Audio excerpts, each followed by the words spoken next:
ఇప్పుడు ఇండస్ట్రీ అంతా drug culture అయిపోయింది. డ్రగ్స్, డాక్టర్ల ఇంజెక్షన్స్ ఇస్తారు, ఇలా మాట్లాడారు ఆయన. అసలు ఒక యాక్టర్ కానీ ఒక హీరో కానీ ఎవరైనా ఒక సక్సెస్ఫుల్గా ఉండాలి, చెయ్యాలి అంటే వాళ్ళు ఎన్ని గంటలకు నిద్ర లేవాలండి? ఎంత ఎక్సర్సైజ్ చేస్తారు, ఎంత డిసిప్లిన్డ్ గా ఉంటారు. ఇంత డిసిప్లిన్డ్ గా ఉండే ఇండస్ట్రీ ఇంకా ఏది లేదు సార్. డైరెక్టర్ గా నీ కెరీర్ బాగా ముందుకి కొనసాగిపోవడానికి కారణం?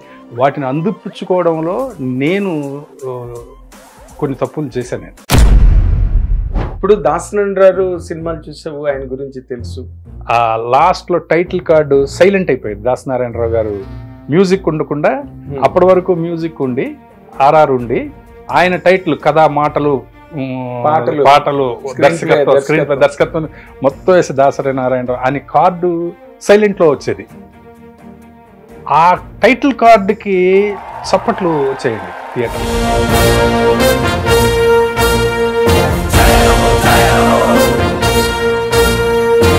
దాసనారాయణరావు గారి పుట్టినరోజుని డైరెక్టర్స్ డేగా జరపాలి అని మొట్టమొదట ప్రతిపాదించింది ఎవరో తెలుసండి? తెలియదు.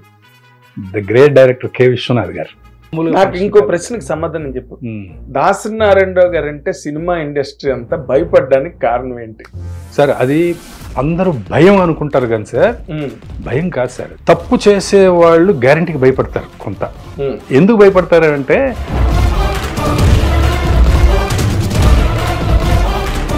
ఇండస్ట్రీకి నిజంగా ఒక ఇల్లు పోయినట్టే. అంతే, ఇంటి పెద్ద పోయారండి.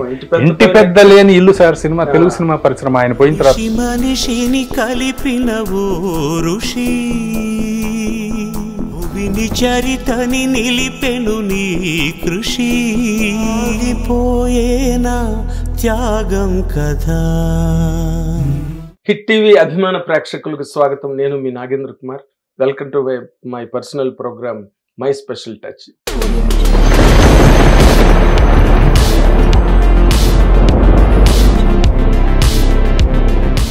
ఈరోజు నిజంగానే స్పెషల్ టచ్ అన్నట్టుగా ఈ రోజున మన స్టూడియోలో ఒక స్పెషల్ గెస్ట్ ఉన్నారు. ఆయన నీలమహల్ సెంటర్, దాసు, ఆడుతూ పాడుతూ ఇలాంటి సినిమాలన్నీ మంచి మంచి సినిమాలు, హిట్ సినిమాలు డైరెక్ట్ చేసిన తర్వాత ఆయన నటుడిగా కూడా చాలా బిజీ అయిపోయి ఇప్పుడు షూటింగ్స్లో తలమణుకలవుతున్న స్టేజ్లో ఉన్నాడు. ఆయన పేరే దేవి. మేము దేవి అని పిలుస్తాం సినిమా ఇండస్ట్రీలో. ఆయనతో పాటు ఇప్పుడు ఈ ఇంటర్వ్యూ విశేషాలను మీరు కూడా వాచ్ చేసి ఎంజాయ్ చేయండి. వెల్కమ్ దేవి గారు. వెల్కమ్ గారు. వద్దులేండి. అంటే ఇప్పుడు సోషల్ మీడియా ఎలాగైపోయిందంటే, ఇప్పుడు మనకున్న అనుబంధాలు 40 ఏళ్ళు 35 ఏళ్ళు అనుబంధాలు. ఇప్పుడు మీరు అనకపోతే మీరు కొంచెం సంస్కారం నేర్చుకోండి సార్, మీరు అనడం నేర్చుకోండి గెస్ట్ని అని కామెంట్లు పెడుతున్నారు. అందుకని వారందరినీ గౌరవిస్తూ మన్నిస్తూ మిమ్మల్ని దేవి గారు అని సంబోధిస్తారు. అయ్యో, అంటే అది కొత్తగా అనిపిస్తుంది. అలా వద్దు, నేను మిమ్మల్ని మీరు అని అంటాను, మీరు నన్ను దేవి అని పిలవండి. ఎందుకంటే నేను అసిస్టెంట్ డైరెక్టర్ గా నేను సినిమా ఇండస్ట్రీలోకి కొత్తగా వచ్చినప్పుడు నుంచి మిమ్మల్ని చూస్తున్నాను. మీరు పరిచయం నాకు. మీ పరిచయం ఫస్ట్ ఎక్కడ మీకు గుర్తుండి, నాకు గుర్తుంది, వేటూరు గారి దగ్గరికి పాటలు రాయించడానికి వచ్చేటప్పుడు మేము వచ్చినప్పుడు వేటూరు గారి దగ్గరికి వచ్చేవారు మీరు. ఇంకొకటి ఏంటంటే ప్రేక్షకులకు తెలియంది, నాగేంద్ర కుమార్ గారు చాలా అద్భుతమైన సింగర్ అండి. అప్పుడు వేటూరు గారు మీ చేత పాత సినిమా పాటలు, పద్యాలు అవి పాడించుకునేవారు. అవును, విజయ గార్డెన్స్ లో. ఎగ్జాక్ట్లీ. అవి విని అయ్యో ఇంత మంచి వాయిస్, ఇంత బాగా పాడుతున్నారే అనుకునేవాళ్ళం మేము. నేను కూడా మన కొల్లి రామకృష్ణ గుర్తు చేస్తున్నాడు కూడా. మీరు అనుభూతే మీరు అనకండి, నన్ను కొల్లి రామకృష్ణ అని పిలవండి చాలా. మిడ్ నైట్ విజయ గార్డెన్స్ ఓపెన్ చేయించి వేటూరు గారు నాగేంద్ర కుమార్ పాడతాడు ఇప్పుడు రికార్డ్ చేయని చెప్పి అవన్నీ గుర్తు చేశాడు. మీరు మాకంటే సీనియర్స్ కదా. అవును, అసలు అది ఎంత బాగుంటుందో ఇప్పుడు గుర్తు చేసుకున్నా కూడా. ఆ విజయ గార్డెన్స్ లో అట్మాస్ఫియర్, అందరు అసిస్టెంట్ డైరెక్టర్లు రావడం, వేటూరు గారు వచ్చేవాళ్ళం అందరు. కోదండరామరెడ్డి గారి అసిస్టెంట్స్, గోపాల్ గారి అసిస్టెంట్స్, రాజేంద్రరావు గారి అసిస్టెంట్స్, కోడి రామకృష్ణ గారి అసిస్టెంట్స్, మేమందరం అక్కడే ఒకళ్ళకొకళ్ళు పరిచయం అయ్యేవాళ్ళం అండి. అది చాలా బాగుండేది. ఆయన వేటూరు గారు చాలా గొప్పగా చూసుకునేవారు. అందరికి నాయన టిఫిన్ తింటావా, నాయన ఏం తింటావా అని అందరినీ చాలా ఎంత బాగా చూసేవారు, ఎంత ప్రేమగా. అసలు ఎన్ని మంచి విషయాలు చెప్పేవారు. అవును, పాట ఇవ్వడం లేట్ చేసినా వారం రోజులు తిప్పుకొని వారం రోజులు పాట రాసేవారు కాదు. అవును, వారం రోజులు ఆయనతో పాటు తిరగడమే. ఆ తర్వాత 10 నిమిషాల్లో పాట రాసేవారు, 10 నిమిషాల్లో పాట చెప్పేసేవారు. కానీ ఆ వారం రోజులు కూడా ప్రతిరోజు ఎన్నో మంచి విషయాలు చెప్పేవారండి. అవును, ఎంత గొప్ప విషయాలు చెప్పేవారు. అవును, ఆయన ఎంత అంటే మనమే చాలా గొప్ప జనరేషన్, గొప్ప ఇండస్ట్రీని చూసాం అనుకుంటే మనకన్నా గొప్ప ఇండస్ట్రీని చూసిన వ్యక్తి ఆయన. ఎప్పుడు దైతా గోపాలం గారు, పింగళ నాగేంద్ర గారు, ఆత్రేయ గారి గురించి చెప్పేవారు. వాళ్ళందరి గురించి చెప్తా ఉంటే ఎంత అలా వింటూ ఉండేవాళ్ళం అండి, ఎంత గొప్పగా చెప్పేవారు. మనం వెళ్ళిన టైంకి ఆత్రేయ గారు కొంచెం బాగా స్లైడ్ అయిపోయారు. ఆయన లాస్ట్ పిక్చర్ ఆల్మోస్ట్ ప్రేమ. అవునండి, అవును, అంతే, ప్రేమ. అవును, ఆ టైమే వేటూరు గారు అందరి గురించి ఎన్ని గొప్ప గొప్ప విషయాలు చెప్పేవారు. అది నేను ముందు ఏంటంటే పాట కంటే కూడా ఆయన ఇంకో 4 రోజులు పాట రాయిపోయినా పర్వాలేదు అని తిరిగేవాడిని ఆయనతో కలిసి. అవును, ఎందుకంటే అన్ని మంచి విషయాలు చెప్పేవారు. ఎగ్జాక్ట్లీ. చాలా మీ బ్యాచ్ అంతా నాకు గుర్తుంది. వైవిఎస్ చౌదరి, అవును, అందరూ పాటలు లేటే గానీ బట్ ఆయన వదలలేకపోయేవారు. అవును, అలాగే.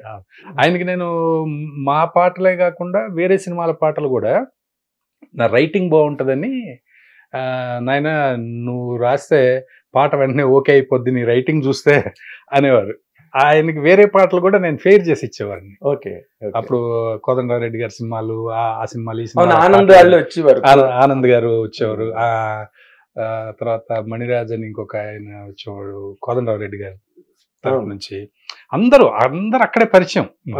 అది ఒక పెద్ద లవర్ స్పాట్ లాగా విజయ గార్డెన్స్ అంటే. ఇప్పుడు అసలు అట్మాస్ఫియరే లేదండి. అది ఇప్పుడు మొన్న నేను వెళ్ళినప్పుడు చూస్తే అది ఎవరికో కాంట్రాక్ట్ ఇచ్చేసారు. అక్కడ విజయ గార్డెన్స్ లుక్ మారిపోయింది, ఆ రికార్డింగ్ మారిపోయింది. అయ్యా, అప్పుడున్న డీలక్స్ థియేటర్ అవన్నీ లేవండి, ఇప్పుడు లేవు. అది వేరే షేప్ లోకి ఏదో మార్చేశారు. బాధ అనిపించింది. బాగుండేదండి అసలు. ఆయనతో పాట రాయించుకోవడానికి వెళ్తే ఒక పక్కన సాంగ్స్ షూటింగ్స్, అక్కడ చిరంజీవి గారు డాన్స్ చేస్తుంటే యువతల చెట్ల పక్కన శోభన్ బాబు గారు డాన్స్ చేస్తుంటే యువతల పాటలు అన్ని షూట్ చేసేవారు కదా. అవును, విజయ గార్డెన్స్ లో ఎక్కువ సాంగ్స్ జరిగేవి.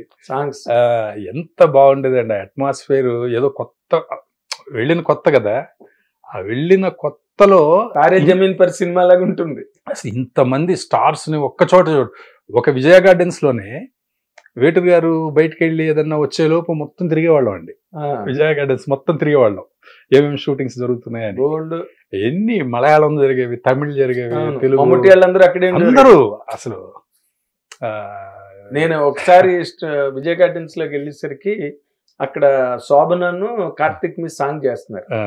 నేను ఏదో మామూలుగా వెళ్ళాను, ఇలాగ వేటూరు గారు వచ్చారు అనగానే నేను థియేటర్ దగ్గరికి వచ్చాను. ఆ తర్వాత చాలా కాలానికి ఆ పాట ఏంటో నాకు తెలిసింది. అభినందన అండి, అభినందన. మంచు కురిసే వేళలో సాంగ్ జరుగుతుంది షూటింగ్. ఎన్ని పాటలు అండి, ఎన్ని పాటలు చేస్తూ ఉండేవారు అక్కడ. అంతా ఎంత బాగుండేదండి. ఎగ్జాక్ట్లీ. అవన్నీ నాకు ఇవాళ ప్రత్యేకంగా ఆనందం ఏంటంటే ఒక మహానుభావుడు, మహాదర్శకుడు అనిపించుకుని అసలు డైరెక్టర్స్ కే ఒక గౌరవాన్ని, ఒక మర్యాదని, ఒక డిమాండ్ క్రేజ్ ని పట్టుకొచ్చిన దాసనారాయణ గారు, దర్శకరత్న. ఆయన పుట్టినరోజు నాడు నిన్ను ఇంటర్వ్యూ చేయడం నాకు చాలా ఆనందంగా ఉంది. అంటే ఆయన శిష్యుడు తాలూకు శిష్యుడు, కోడి రామకృష్ణ గారి శిష్యుడు, నాకు గుగ్గురు ఆయన ఒక తరం మీదన. అందుకని నేను నిన్ను ఇంటర్వ్యూ చేయాలని కోరుకున్నా. ఇప్పుడు డైరెక్టర్ గా అవ్వాలనుకున్న ఇండస్ట్రీకి వచ్చిన తర్వాత కోడి రామకృష్ణ గారితో రెస్టారెంట్ గా చేయడం, ఎన్ని సినిమాలకి చేసి? అంటే నేను యాక్చువల్ గా నిజం చెప్పాలంటేనండి, డైరెక్టర్ అవ్వాలా, యాక్టర్ అవ్వాలా ఇవన్నీ ఏం లేదండి నాకు మొదట్లో. పర్టికులర్ గా డైరెక్టర్ అవ్వాలనేది ఏం లేదు. అయితే నేను స్కూల్లో, కాలేజీలో నాటకాలు వేసేవాడిని. ఎవ్రీ ఇయర్ నాటకాలు వేసేవాడిని. స్కూల్ స్టేజ్ లో బాగా నాకు ప్రైజ్లు అవి బాగా వచ్చాయి. సినిమా అనేది విపరీతమైన పిచ్చి, ఇక అసలు ప్రాణం అనమాట. ఇంకంటే అంతే, సినిమా చూడడం కంటే ఆనందకరమైన విషయం నా జీవితంలో ఇంకొకటి లేదు. అలా ఉండేదన్నమాట. అంటే అప్పట్లో సినిమా తప్పితే వేరేది కూడా ఏం లేదు. సినిమా పిచ్చి వాళ్ళని వేరేగా ఉండేవారు. అవును, అలా చూసి సినిమా ఇండస్ట్రీకి వచ్చిన తర్వాత కోడి రామకృష్ణ గారి దగ్గర నాకు అవకాశం వచ్చిందండి. వచ్చిన తరువాత నేను అంటే యాక్చువల్గా యాక్టర్ అవ్వాలని ఆ టైంలో ఉంటుందండి, ఆ ఏజ్లో కోరిక ఉంటుంది. కానీ ఆ మెడ్రాస్లో చూస్తే, ఆ పాండి బజార్లో అలా చూస్తే అందరూ మంచి మంచి పర్సనాలిటీలు, మంచి అందగాళ్ళు అలా ఉన్నారండి. నేను చాలా సన్నగా ఉండేవాడిని. నాకు నేనే అనేసుకున్నాను, నేను యాక్టర్గా నేను పనికిరాను అనేది నాకు బాగా బలమైన నమ్మకం. అంటే నాకు ఆ ఫిగర్ లేదు అని. అదే మెడ్రాస్ వచ్చాక ఆ నమ్మకం కలిగింది. అది కలిగింది. నడ్డవుదామని నమ్మకం ఉండేది అని. తర్వాత కోడి రామకృష్ణ గారి దగ్గర నాకు అవకాశం వచ్చిన తర్వాత నిజానికి అప్పుడు కూడా 3-4 సంవత్సరాలు అయితే నేను ఫ్యూచర్లో డైరెక్టర్ అవుతాను, డైరెక్టర్ అవ్వాలి అనేది కూడా లేదండి. డైరెక్ట్ కాలేజ్ నుంచి వెళ్ళడం కదా, కాలేజీకి వెళ్తున్నట్టు వెళ్ళేవాడిని షూటింగ్కి. చాలా ఎంజాయ్ చేసేవాడిని. అసలు ఎంత ఎంజాయ్మెంట్ అంటే అంత ఎంజాయ్మెంట్. ఎప్పుడు పొద్దున్నే షూటింగ్కి వెళ్ళిపోదామా అన్నట్టు ఉండేది అనమాట. అదే. ఇంకొకటి ఏంటంటే గురువు గారు కూడా, కోడి రామకృష్ణ గారు కూడా సెట్లో చాలా సరదాగా ఉంటారు. అంటే అసలు జోకులు అనమాట. అందరు సెట్లో అందరు పగలబడి నవ్వుతూనే ఉంటారు, ఉదయం నుంచి రాత్రి వరకు. నైట్ కూడా షూటింగ్ చేస్తారు కదా ఆయన. అంత జోవియల్గా ఉండడం అదొకటి. ఆ తర్వాత ఆయనకున్న కమాండ్ అండి, ఒక స్క్రిప్ట్ మీద కమాండ్ కానీ, యాక్టింగ్ మీద కమాండ్ కానీ, ప్రతి దాని మీద కమాండ్ అండి. ఆయన షార్ట్ పెట్టడం కానీ, ఎలాంటి అవాంతరం వచ్చినా ఏమాత్రం టెన్షన్ పడకుండా అప్పటికప్పుడు దాన్ని ఎలా మేనేజ్ చేయాలి అనే విషయం కానివ్వండి, అద్భుతం అనమాట. ఆ తర్వాత ఎడిటింగ్లో సినిమాని ఎలా తయారు చేయడం, తీసిన సినిమాని ఎడిట్ చేసే విధానం ముఖ్యంగా అంత అద్భుతంగా ఎడిట్ చేస్తారండి ఆయన. సినిమాని మనం ఊహించాం అనమాట. అంటే మనం ఒక సీన్ కార్డర్ తోటి మనం షూట్ చేసిన తర్వాత దాని షేప్ అంతా మారిపోతుంది సినిమాగా వచ్చేటప్పటికి. ఎడిటింగ్ టేబుల్ మీద అంత గొప్పగా ఉంటుంది. ఒక్కొక్కసారి మనం సెకండ్ హాఫ్లో ఉన్న సీన్స్ తీసుకొచ్చి ముందేసి ఇంకో కొత్త కథ తయారు చేసేవారు ఎడిటింగ్ టేబుల్ మీద. ఇవన్నీ చూసిన తర్వాత, ఆయన కమాండ్ చూసిన తర్వాత అప్పుడు అనుకున్నానండి, నేను వెళ్ళిన 3-4 సంవత్సరాల తర్వాత, లేదు నేను కూడా డైరెక్టర్ అవ్వాలి అనేది విపరీతమైన కోరిక కలిగింది అప్పుడు. ఓకే, అట్లా అని కాదు. ఇప్పుడు కోడి రామకృష్ణ గారు, దాసనారాయణ గారి సినిమాలు చూడడమే కానీ ఆయన సినిమాలకు వర్క్ చేయలేదు కదా నువ్వు? నేను చేయలేదు కదా. దాసరి నారాయణరావు గారు చేయలేదు. ఆయన సినిమాలు చూడడం అంటే అసలు ఒకప్పుడు ఏంటండి, ఇప్పుడు నేను స్కూల్లో చదువుకునే టైంకి మామూలు రామారావు గారి సినిమా, నాగేశ్వరరావు గారి సినిమా, కృష్ణ గారి సినిమా అనేవారు కదా. ఒక్క దాసరి నారాయణరావు గారిది మాత్రమే రే దాసరి సినిమా వచ్చిందిరా అని స్కూల్లో పిల్లలు కూడా మాట్లాడుకునేవారండి. టీచర్స్ కూడా, మాస్టర్లు ఉండేవారు కదా, వాళ్ళు కూడా వాళ్ళు మాట్లాడుకునేటప్పుడు మేము వినేవాళ్ళం కదా. పెద్దవాళ్ళు మాట్లాడుకునేటప్పుడు కూడా దాసనారాయణరావు సినిమా వచ్చిందిరా అనేవాళ్ళండి. అప్పుడు నాకు మైండ్లో ఏంటి దాసనారాయణరావు గారి సినిమా అంటారు, మామూలుగా స్కూల్లో పిల్లలందరూ ఎన్టీఆర్ సినిమా చెప్తారు కదా అని అంటారు కదా. ఆయన ఒక్కడికి అలా ఆయన పేరు చెప్పేవారండి. అక్కడితో విపరీతమైన ఇంట్రెస్ట్ అండి నాకు కూడా. ప్రతి సినిమా అలా చూసేవాడిని. ఆ లాస్ట్లో టైటిల్ కార్డు సైలెంట్ అయిపోయింది. దాసనారాయణరావు గారు మ్యూజిక్ ఉండకుండా, అప్పటి వరకు మ్యూజిక్ ఉండి, ఆర్ఆర్ ఉండి, ఆయన టైటిల్ కథ, పాటలు దర్శకత్వం మొత్తం వేసి దాసరి నారాయణరావు అని కార్డు సైలెంట్లో వచ్చేది. ఆ టైటిల్ కార్డుకి చప్పట్లు వచ్చాయండి థియేటర్లో. అసలుకి అది అంటే అప్పుడు ఒక రకమైన ఇది. మా నాన్నగారు కూడా మంచి కళాభిమాని. మా నాన్నగారితో చెప్పేవాడిని అనమాట, నేను సినిమా చూసి వెళ్ళిన తర్వాత ఇట్లా ఆ కార్డు వచ్చినప్పుడు చప్పట్లు కొడుతున్నారు జనం, అది ఇదేంటి. అవును, ఆయన అన్ని గొప్ప సినిమాలు చేశారు, తాత మనోడు, అవన్నీ నేను తర్వాత చూశానండి. అదే లేటర్ డేట్స్ లో తర్వాత చూశాను. అవును, అవన్నీ ఇంకంత గొప్పతనాన్ని అనేది అసలు అంటే ఓన్లీ దర్శకుల చరిత్ర అంటే దాసనారాయణరావు గారికి ముందు తర్వాత అనేదే అంతే కొలమానం. ఎగ్జాక్ట్.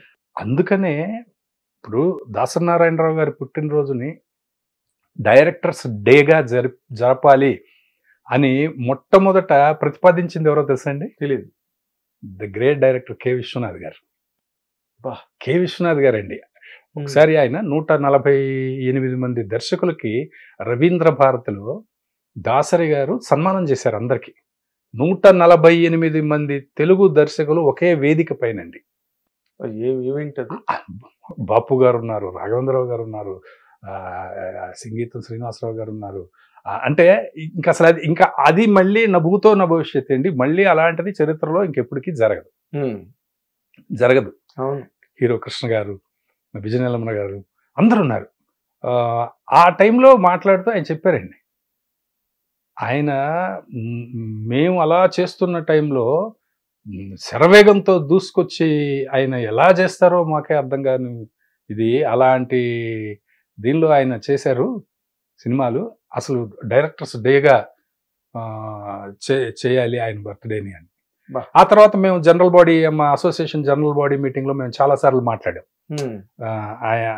ఆయన ఉన్నారు అప్పుడు, దాసరి గారు ఉన్నప్పుడే, బతుకున్నారు కాబట్టి ఆయన ఉన్నప్పుడే మేము దర్శకుల దినోత్సవం లాగా మనం చేయాలి ఆయన బర్త్డేని అని చెప్పి తీర్మానించి అక్కడి నుంచి జరుగుతుందండి. ఇది ఎవరు వ్యతిరేకించలేదా? ఎవరండి, ఎవరు వ్యతిరేకిస్తారండి అసలు? అంటే ఒక్కరైనా ఇప్పుడు మనం ఏదైనా ఒక నిర్ణయం తీసుకుంటే ఎంతో కొంత చిన్న స్లైట్ అపోజిషన్ అన్నది ఉంటుంది, ఒకళ్ళు ఇద్దరు ఉంటారు కదా. అంటే ఇప్పుడు ఒకళ్ళు ఇద్దరు ఉంటారండి ఖచ్చితంగా. ఏంటంటే ఇప్పుడు రాఘవేంద్రరావు గారు కూడా గ్రేటే కదా, ఆయన గ్రేటే కదా, వీళ్ళు గ్రేటే కదా అని మాట్లాడిన వాళ్ళు ఒకళ్ళిద్దరు ఉంటారు. బట్ మెజారిటీ అంటే 99% మీకు అందరూ ఆమోదించిన తర్వాత అదే ఇంకోటి అక్కడ ఏమిటంటేనండి, ఇప్పుడు అందరూ గొప్ప దర్శకులే. ఇప్పుడు ఎవరు తక్కువ? అక్కడ తక్కువ, అందరూ లెజెండ్సే. కానీ దాసరి గారికి ఉన్న సెపరేట్ ఇదేంటంటే ఒక స్టార్ ఇమేజ్ తీసుకొచ్చారు ఆయన. దర్శకుడికి ఒక స్టార్ ఇమేజ్ కల్పించినటువంటి డైరెక్టర్. ఈ మాట నాతో నాగిరెడ్డి గారు అన్నారు. మరి చూడండి, నాగిరెడ్డి గారు, నేను మెడ్రాస్ ఆంధ్రజ్యోతిలో జాయిన్ అయిన కొత్త రోజుల్లో నాగిరెడ్డి గారిని ఇంటర్వ్యూ చేస్తే నాగిరెడ్డి గారు అన్నారు, డైరెక్టర్ అంటే దాసరి నారాయణరావే, ఆయన అది ఆయనలాగా కమెంట్ చేసే డైరెక్టర్ని నేను చూడలేదు, ఈజ్ ది డైరెక్టర్ అని నాగిరెడ్డి గారు అంటే నాకు. ఇవన్నీ కూడా మనం చూసాం కదండి. హిందీ ఆర్టిస్టులు కూడా వరుసగా అందరూ వచ్చి ఆయనకి పాదాభివందనాలు చేసి, అది నేను చూశానండి కళ్ళారా. అంటే దాసరి నారాయణరావు గారి వెలుగు ఎలా ఉండేది అంటే, నేను 10th క్లాస్ చదివేటప్పుడు ఆయన పెయింటింగ్ గీసి ఆయనకి ఇచ్చానండి. గుంటూరులో. ఓకే. అది ఒక సినిమా గుంటూరు షూటింగ్కి వచ్చారు. అసలు అప్పుడు దాసరి నారాయణరావు గారి క్రేజ్ ఏంటంటే అండి, ఒక సూపర్ స్టార్ వస్తే, ఒక సూపర్ స్టార్ని చూడడానికి ఎలా వచ్చేవారో అలా జనాన్ని చూశానండి నేను.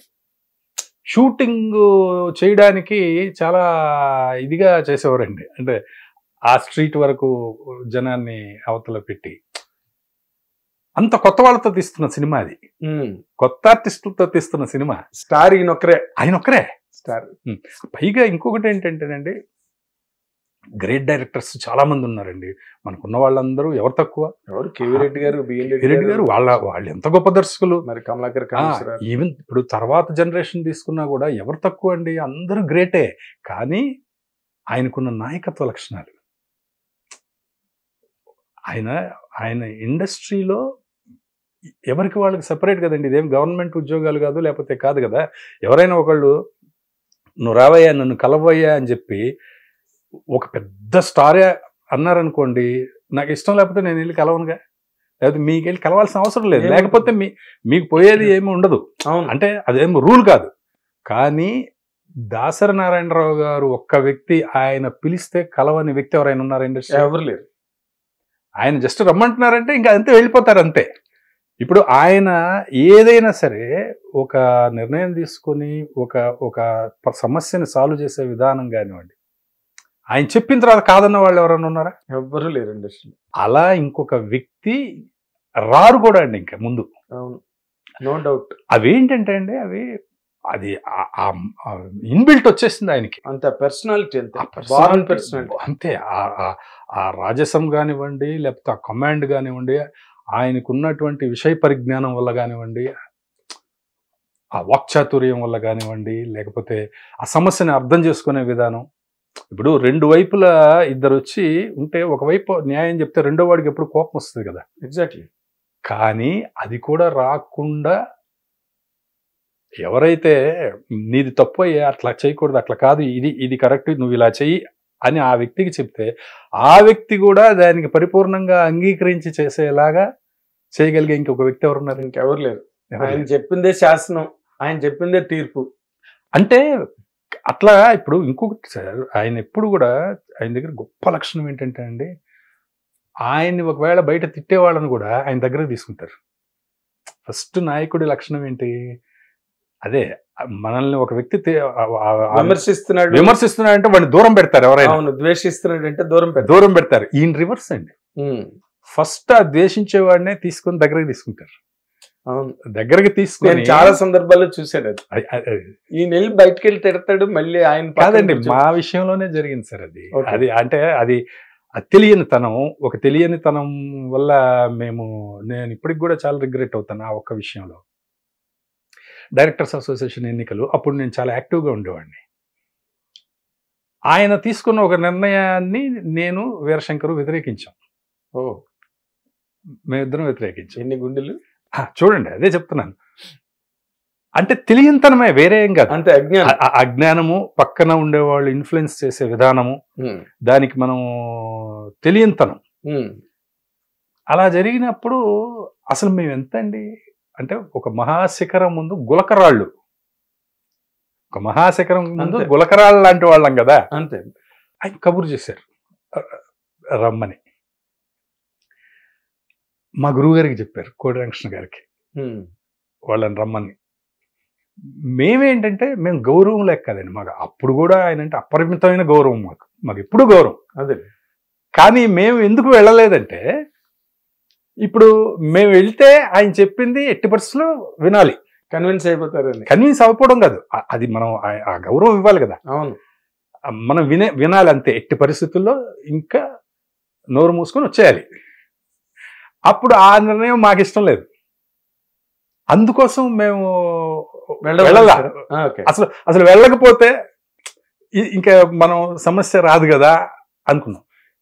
తర్వాత ఆయన ఎంత తీవ్రమైన కోపం వచ్చి ఉంటుంది ఆయనకి అని మేము అనుకొని, మేము యాక్చువల్గా ఏంటంటే ఆ ఎన్నికలు అయిపోగానే ఆయన దగ్గరికి వెళ్దాం అనుకున్నాం.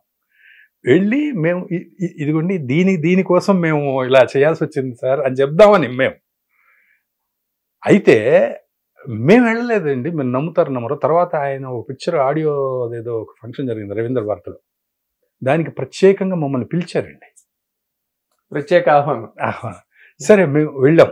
ఎలాగో మేము అంతకుముందు వెళ్ళి కలుద్దాం అనుకుంటున్నాం కాబట్టి వెళ్ళాం. అసలు మీరు నమ్మరు సార్, ఎంత ఆప్యాయంగా దగ్గరకు తీసుకున్నారో. ఆయన చూసిన సవాలక్ష వ్యవహారాల్లో అసలు ఇది ఎంత సార్, ఇది అసలు మేమెంత బచ్చగాళ్ళిద్దరు పిల్లలు. అంటే అదే సార్, అంటే ఒక్కొక్కసారి ఆ మెచ్యూరిటీ లెవెల్స్ ఉండనప్పుడు, కానీ ఆయనకు కూడా మేము అనుకున్నాం సార్, మేము ఈ వ్యక్తిని ఇలా ఎందుకు పెట్టాలనుకున్నాం గురుగారు అని మేము చెప్పాలని మేము అనుకుంటే, రివర్స్ ఆయన చెప్పారండి. నేను ఎందుకు అనుకున్నానంటే ఆ రోజున ఆయనే ఇస్తాడు వివరణ అంటే, అసలు ఎవరు సార్ మేమెవరం, మాకు ఆయన వివరణ ఇవ్వటం ఏంటి? మరి అదే వ్యక్తిత్వ వికాసం అంటారు చూడు. ఇప్పుడు ఈ రోజుకి కూడా నువ్వు మర్చిపోకుండా ఇన్సిడెంట్ చెప్తున్నావు అంటే సార్, ఎవ్వరు ఊరికే గొప్పవాళ్ళు గారు సార్, ఒక శిఖరం అంతే. దాసరి నారాయణరావు గారు లేని లోటు ఆయన చనిపోయిన తర్వాత ఇన్ని సంవత్సరాలకు కూడా ప్రతి సంవత్సరం ప్రతి నెల ఎక్కడొకక్కడ ఏదో ఒక సందర్భంలో సినిమా ఇండస్ట్రీ ఫీల్ అవుతుందా లేదా? ఫీల్ అవుతుంది. అది ఎంతమందికి వస్తుంది సార్? అది రాదు. ఆయన గొప్ప నటుడు, ఆయన గొప్ప దర్శకుడు అనండం వేరు, చాలా మంది గొప్ప వాళ్ళు ఉన్నారు. ఎప్పుడైనా ఇవాళ పోతే రేపటికి రెండు అంటారు చూడు, మర్చిపోతారు. ఇంట్లో వాళ్ళనే మర్చిపోతారు. ఇప్పుడు ఆ దర్శకుడు పోయాడండి, గొప్ప దర్శకుడు, మళ్ళీ ఇంకో గొప్ప దర్శకులు వస్తూ ఉంటారు. ఒక గొప్ప నటుడు పోయాడు, ఒక గొప్ప సూపర్ స్టార్ పోయాడు అనుకోండి, ఆయన పోయారు, ఆయన్ని ఎప్పుడు గుర్తుపెట్టుకుంటారు, కానీ మళ్ళీ నటులు వస్తూ ఉంటారు, ఇంకొకళ్ళు సూపర్ స్టార్ అవుతుంటారు, ఉంటారు. కానీ వాళ్ళు ఉండుంటే ఆయన ఉండుంటే అని ప్రతి సందర్భంలోనూ ఒక వ్యక్తి గురించి మాట్లాడుకుంటున్నారు అంటే, ఆ లేని లోటుని, ఇప్పుడు ఆయన లేకపోవడం సినిమా పరిశ్రమకు తీరని లోటు అంటారు చనిపోయినప్పుడు అందరి గురించి. అవును. కానీ ఆ లోటుని నిజంగా ఫీల్ అవుతున్నది ఒక్క దాసనారాయణ విషయంలోనే అది వాస్తవం 100%. ఎందుకంటే నేను కూడా అబ్జర్వ్ చేస్తున్నాను కదా. అవును సార్. ఎప్పుడు ఒక పెద్ద వ్యక్తి సినిమా ఇండస్ట్రీలో నాతో అన్నాడు, వాళ్ళ అమ్మాయి పెళ్లి చేస్తూ రావాల్సినంత గ్యాదరింగ్ రాలేదు వాళ్ళ అమ్మాయి పెళ్లి. కాకపోతే నాతో అన్నారు, దాసనారాయణ బతుకుంటే మా అమ్మాయి పెళ్లి వేరేగా జరిగింది. నేను ఆ రోజు మాత్రం చాలా టచ్ అయ్యింది నాకు. నేను ఆయన అసిస్టెంట్ కదండి, నందం హరిశ్చంద్రరావు గారు. ఆయన మీద ఆయన జీవిత చరిత్ర రాశారు. దాసనారాయణరావు గారు జీవిత చరిత్ర రాశారండి ఆయన. అవును. అంటే ఆయన అది ఆత్మకథలాగా ఉంటుంది, అదొక జీవిత కథలాగా కూడా ఉంటుంది. ఎందుకంటే దాసనారాయణరావు గారు చెబుతూ ఉంటే ఆయన సొంత విషయాలన్నీ ఆయన నోటితో ఆయన చెబుతూ ఉంటే ఈయన రాశారు. అది ఆయన చనిపోయిన తర్వాత చాలా కాలానికి ఆ బుక్ రిలీజ్ చేశారు. దానికి నేను ఒకటే రాశానండి, వ్యక్తిత్వ వికాస గ్రంథం ఇది అంతే అని చెప్పాను. అంటే ఆయన జీవితం, అది ఆయన జీవితాన్ని ఎక్కడ అరటిపళ్ళు కావిడి మీద వేసుకుని పాలకొల్లులో అమ్ముకున్న వ్యక్తి, ఎక్కడ చార్మినార్ ఫ్యాక్టరీలో ఒక క్లర్క్ సైకిల్ వేసుకుని తిరిగిన ఒక వ్యక్తి 150 ఫిల్మ్స్ డైరెక్ట్ చేయడం ఏంటి, Guinness book of world record ఏంటి, ఒక పత్రికాధినేత ఏంటి, ఒక రాజకీయ నాయకుడు ఏంటి, ఒక సెంట్రల్ మినిస్టర్ ఏంటి, అసలు ఎవరి జీవితంలోనే జరుగుతుందా అసలు? అది మా గురుగారు ఒకసారి చెప్పారండి, కోడి రామకృష్ణ. అంటే దాసనారాయణరావు గారు అంటే ఇక ఆయనకి ప్రాణం అన్నమాట కోడి రామకృష్ణ గారికి. అవును. ఆయన ఒకసారి మా గురుగారు ఎలా తెలుసండి, ఆయన అంత టాప్ డైరెక్టర్ అయిపోయారు. ఆయన 100 సినిమాలు దాటి సినిమాలు చేశారు. కానీ ఆయన ఎప్పుడు కూడా నేను ఆ సినిమా అప్పుడు ఇలా చేశాను అలా చేశాను అని ఒక్కరోజు ఎప్పుడు ఆయన గొప్పతనం గురించి ఏ రోజున చెప్పరు సార్. చెప్పలేదు ఎవరు, కోడి రామకృష్ణ గారు. ఆయన ఎంతసేపటికి ఆయన అసిస్టెంట్ డైరెక్టర్గా ఉన్నప్పుడు దాసనారాయణరావు గారి దగ్గర ఏం జరిగింది అలాంటి విశేషాలన్నీ చెప్తుండేవారు తప్పితే అసలు నేను అలా పీకాను ఇలా అసలు ఎప్పుడు ఏ రోజు చెప్పలేదు. మీరు ఆయన దగ్గర పని చేసేది, నేను పని చేయలేదు అంతే. తెలుసు కదా, అంత అటాచ్మెంట్. అంటే వాళ్ళందరూ ఎందుకు అంత గొప్ప వాళ్ళు అంటే సార్, వాళ్ళ గొప్పతనం ఏ రోజున చెప్పుకోలేదు సార్. అప్పుడు దాసనారాయణరావు గారి గురించి చెప్తూ మా గురుగారు ఒకసారి స్వర్గం నరకం సినిమా అప్పుడు, అది ఎక్కడో విజయవాడలో అనుకుంటాను, విజయవాడ షూటింగ్ వెళ్ళి రూమ్లో ఆయన రూమ్లోనే ఉండేవారట కోడి రామకృష్ణ గారు కూడా. ఆ షూటింగ్ అప్పుడు యాక్చువల్గా నిద్ర లేదటండి, వీళ్ళిద్దరికి నిద్ర లేదట. ఇది జర్నీ చేసి వెళ్ళినట్టున్నారు. ఒక 10 o'clock ఆ టైము ఎప్పుడో రామకృష్ణ ఒక 10 సీన్లు రాసేద్దాము అన్నారట. సరే లేచి వీళ్ళు ఇది ఆ టైప్ రికార్డర్ అది ఇది పట్టుకుని రెడీ కూర్చున్నారట కోడి రామకృష్ణ గారు. అక్కడి నుంచి స్టార్ట్ చేస్తే మొదటి సీన్ నుంచి టోటల్ సినిమా అంతా డైలాగ్స్ చెప్పేశారటండి. శుభం తర్వాతే ఆపి తెల్లవారుజామున మళ్ళీ అది ఓకే అంత మొత్తం రాసేసిన తర్వాత ఆయన చెప్తున్నారనమాట సినిమా మొత్తం సీన్ బై సీన్. ఆ తర్వాత పొద్దున్నే కాఫీ తెప్పించుకుని తాగారటండి. అంత ధారణ శక్తి. లేకపోతే 4-5 సినిమాలు ఈ ఫ్లోర్ లోనే ఆయన సినిమావే, ఆ ఫ్లోర్ లోనే ఆయన సినిమావే, 4-5 సినిమాలు సేమ్ మా గురుగారు కూడా, కోడి రామకృష్ణ గారు కూడా అంతే కదండి చేశారు. ఒకే రోజు 3 సినిమాలు. అవును. అంటే ఇప్పుడు ఆర్టిస్టులు ఒక్కొక్కసారి చేస్తారు కదండి, అలా 7 to 9 మార్నింగ్ ఒక షూటింగ్, 9 to 6 ఒక షూటింగ్, 6 to 2 ఒక షూటింగ్. అవును. అలా చేసేవారు. నిద్రపోవడమే చాలా తక్కువ. ఒకసారి ఒకే లొకేషన్ లో జేజే ఫిల్మ్ సిటీ అని మెడ్రాస్ లో ఉంది కదండి, జయలలిత ఫిల్మ్ సిటీ. 3 షూటింగ్లు ఒకే రోజు అండి. ఈ స్ట్రీట్ లో ఒక షూటింగ్, ఆ పక్క స్ట్రీట్ లో ఒక షూటింగ్, ఆ పక్క స్ట్రీట్ లో ఒక సెట్ లో రిక్షావాడు షూటింగ్, యువతల జగవద్బాబు గారి మావాడి కలెక్టర్ షూటింగ్, యువతల ఇంకొకటి షూటింగ్. 3 షాట్లు ఆయనే తీసేవారండి. ఇక్కడ షాట్ తీసి నెక్స్ట్ షాట్ చెప్పి కార్ ఎక్కి అక్కడికి వెళ్ళి అక్కడ షాట్ తీసి మళ్ళీ అక్కడ కార్ ఎక్కి అక్కడికి వెళ్ళి అక్కడ ఒక షాట్ తీసి. అదే దాసనారాయణ ఇన్ఫ్లుయెన్స్ అనుకుంటాను. అది సేమ్ సార్ కోడి రామకృష్ణ గారు కెపాసిటీ, ఆ ఎనర్జీస్ కూడా అంతే రేంజ్. అసలు మీకు ఆయన కోడి రామకృష్ణ గారు ఎలా అంటే అండి, ముందు టేప్ రికార్డర్ లో చెప్పేవారు కాదు, ఆయన చెప్తుంటే రాసుకోవాలన్నమాట. నేను రాసుకునేవాడిని ఎప్పుడు. ఆయన డైలాగ్ స్టార్ట్ చేస్తే మళ్ళీ లాస్ట్లో కట్టు అని పెడతాం కదండి, అంటే సీన్ అయిపోయిన తర్వాత అప్పుడే నేను పెన్ను లేపేది. పెన్ను పెట్టిన తర్వాత మనం రాసే టైమే, అది ఆయన ఫ్లో ఆగేది కాదు. ఇప్పుడు దాసనారాయణరావు సినిమాలు చూసావు, ఆయన గురించి తెలుసు, ఎంతో అర్థం చేసుకుని ఉంటావు. కోడి రామకృష్ణ గారు డైరెక్ట్ గా పనిచేసావు. వాళ్ళిద్దరి మధ్య బేసిక్ డిఫరెన్స్ నీకు కనిపించింది ఏంటి? నాకు తెలుసండి, ఆ విషయంలో కానీ విషయ పరిజ్ఞానంలో కానీ వాటిలో ఏమి డిఫరెన్స్ నాకు తెలిసి ఆయన నేను చూడలేదు కాబట్టి వినడమే. ఆయన పాటలు కూడా రాశారు. కోడి రామకృష్ణ గారు పాట మొత్తం రాసిస్తారు లిరిసిస్ట్కి కూడా. అయితే ఆ పాట ఆ మ్యూజిక్ లో పెట్టివరు, కంటెంట్ మొత్తం రాసిస్తారు. ఒక సిచ్యువేషన్ సాంగ్ ఉందనుకోండి, ఆ సాంగ్ లో ఎలాంటి మాటలు కావాలి, ఎలాంటి కంటెంట్ కావాలి, కంటెంట్ అంతా ఈయన ఇచ్చేస్తారు.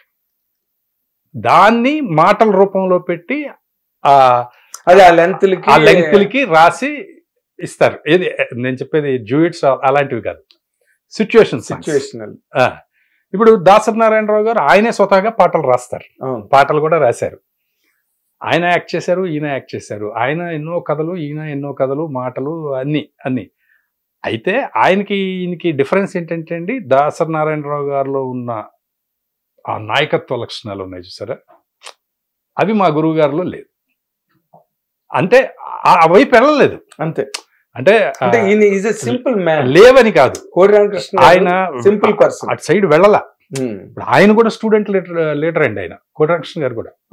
ఆయన కాలేజీలో చదువుకున్నప్పుడు స్టూడెంట్ లీడర్ ఆయన. కానీ సినిమాల్లోకి వచ్చిన తర్వాత అటువైపు వెళ్ళలా. వెళ్ళుంటే ఆయన కూడా మంచి ఫెరోసిటీ ఉంది. చెప్పడం కానీ అన్ని ఆయన ఎందుకు భారత్ బంద్ ఏదో ప్రాబ్లం పోలీస్ స్టేషన్ కూర్చున్నాం కదండి. రామనాయుడు గారు కూడా వచ్చారు. రామనాయుడు గారు కూడా వచ్చారు. నేనున్నానండి, నేను వర్క్ చేశాను ఆ సినిమా. ఏంట్రా కృష్ణ ఇదంతా అని ఆయన ఏదో కన్విన్స్ చేయకపోతే చెప్పండి మీరేం చెప్పకండి సార్, అసలు ఒప్పుకోలేదు కదా. అబ్బాయి ఒప్పుకోలేదు. అప్పుడు వాళ్ళు క్షమాపణ చెప్పి అంతా అసలు వాళ్ళు వెళ్ళిపోమంటారు, మీరు వెళ్ళిపోండి బాబు పోలీస్ స్టేషన్ నుంచి, సమస్య లేదని.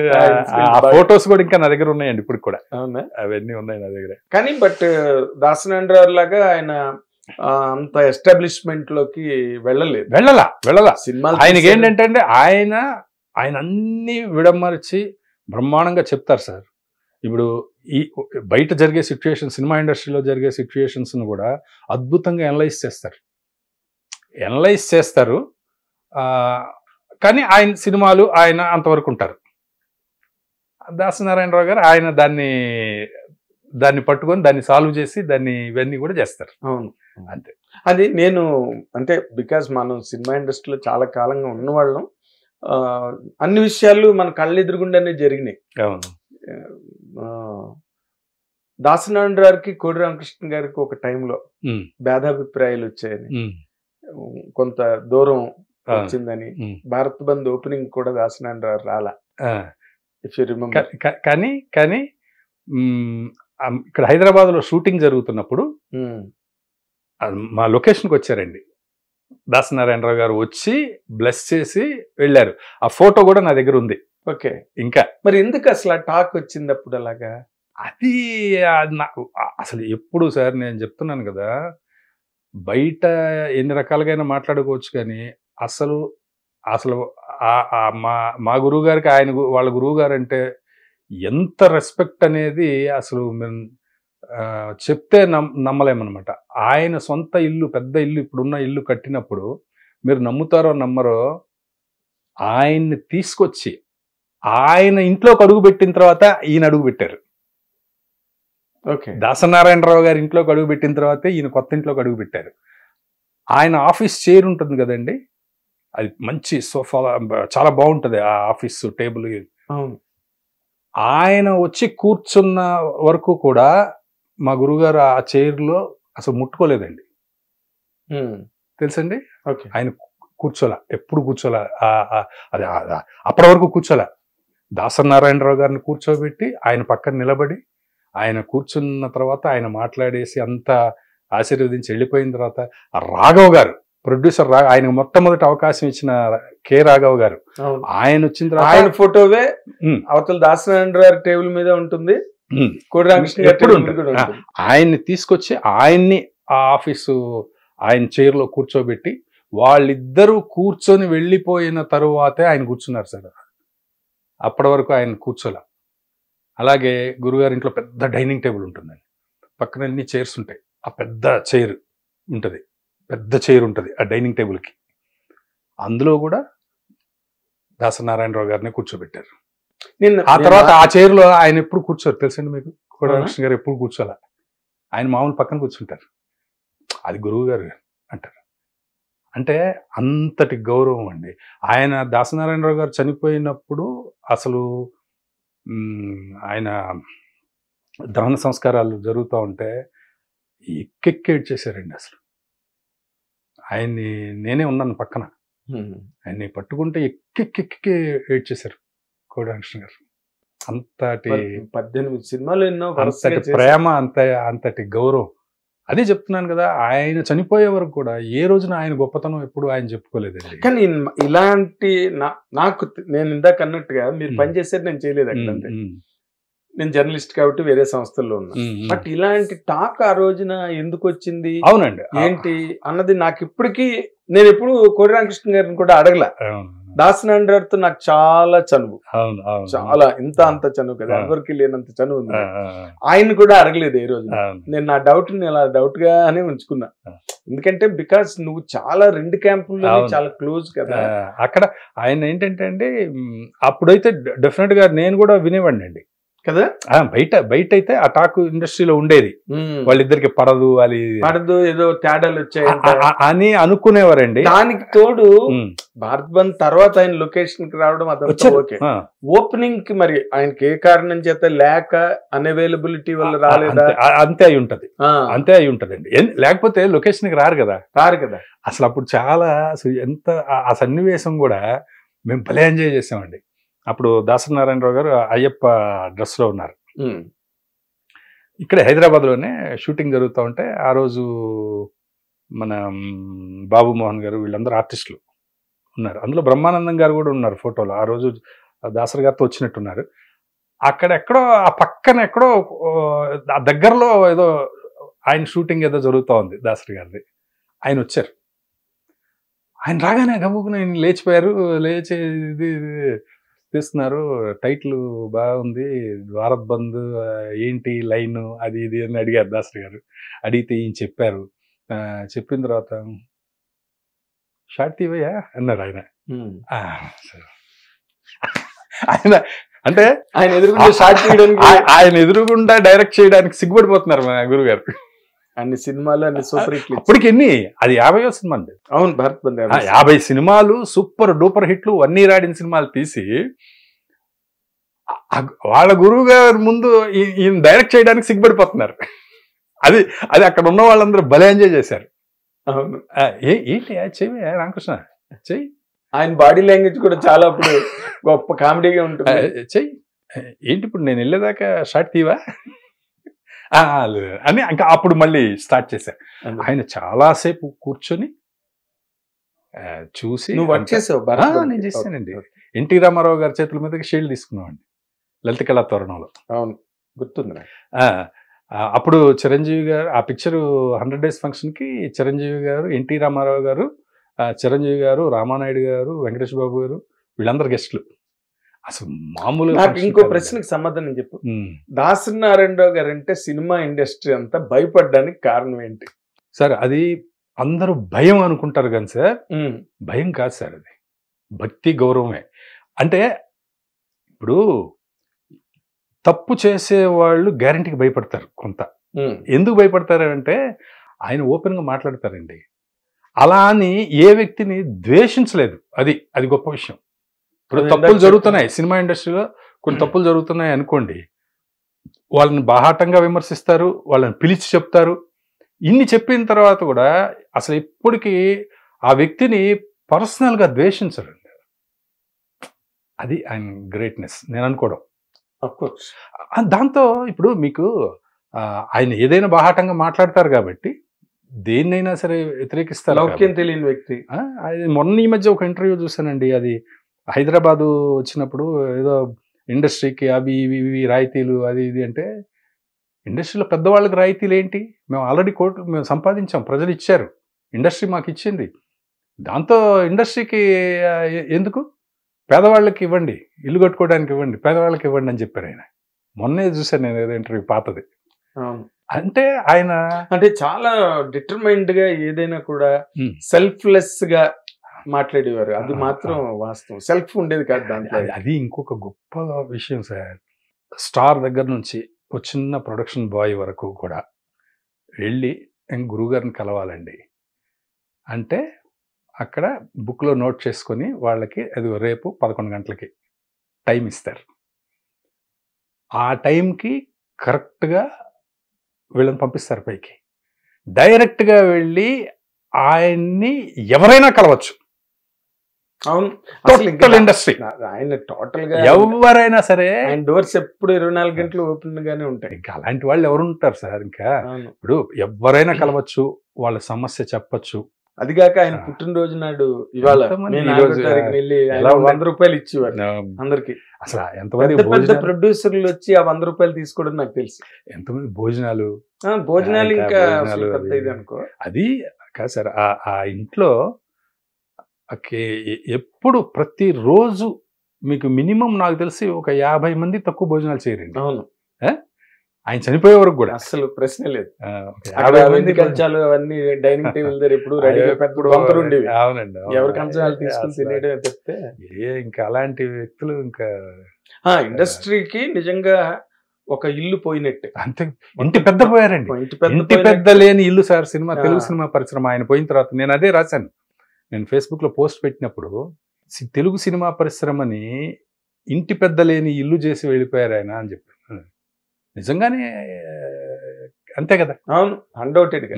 అప్పుడు ప్రతిదీ ఒక సొల్యూషన్ ఉండేదండి. ఇప్పుడు ఒక అసోసియేషన్స్ లోనే కమిటీలోనో ఎక్కడో ఏదన్నా చిన్న భేదాభిప్రాయం వచ్చిందనుకోండి, ఫైనల్ ఏంటి? సరే గురుగారి దగ్గరికి వెళ్దాం, అంతే.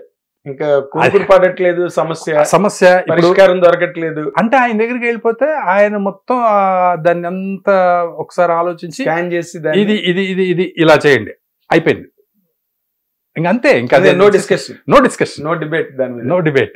ఫైనల్ కోర్ట్ అన్నమాట. Final court. అది ఏ ఇండస్ట్రీలోనో మరి మిగతా ఇండస్ట్రీలో ఉందో లేదో తెలియదు. మనకి తెలుగు ఇండస్ట్రీలో ఏమున్నాయి? తమిళ్లో ఎవరున్నారు, కన్నడలో ఎవరున్నారు? ఎవరు లేరు అలాంటి. అంటే ఆయన అదే సార్, టోటల్ గా ఇండియన్ సినిమా ఇండస్ట్రీలోనే అలాంటి పర్సనాలిటీ ఇంకో లాంగ్వేజ్ లో లేదు సార్. ఒక సందర్భంలో నేను చూశాను సార్, ఒక చెన్నైలో ఆ ఫైటర్స్ అసోసియేషన్ ఆ రోడ్డు ఉంటుందండి, అక్కడ ఒక మీటింగ్ అండి. అంటే అప్పుడు ఈ గొడవలు వచ్చినాయి, పెప్సీ ఆ గొడవలు. ఆ టైంలో ఒక మీటింగ్ పెట్టారండి. ఆ మీటింగ్లో పెద్ద వాళ్ళందరూ ఉన్నారు సార్ స్టేజ్ మీద. అంటే బాలచంద్ర గారు, ఇంకా స్టార్స్, తమిళ స్టార్స్, వీళ్ళందరూ ఉన్నారు. యాక్చువల్గా అది వాళ్ళు పెట్టుకున్న మీటింగ్, అది వాళ్ళు పెట్టుకున్న సభ, మొత్తం జనం. మేము కూడా వెళ్ళి అయ్యో సినిమా వాళ్ళు అనేటప్పటికి మేము ఆ దగ్గరలో ఉండేవాళ్ళం. నేను వీరశంకర్ అక్కడ సూపర్ సుబ్రహ్మణ్యం గారి ఫ్లాట్లో అద్దెకుండేవాళ్ళం మేము. Okay, fight master super Subrahmanyam.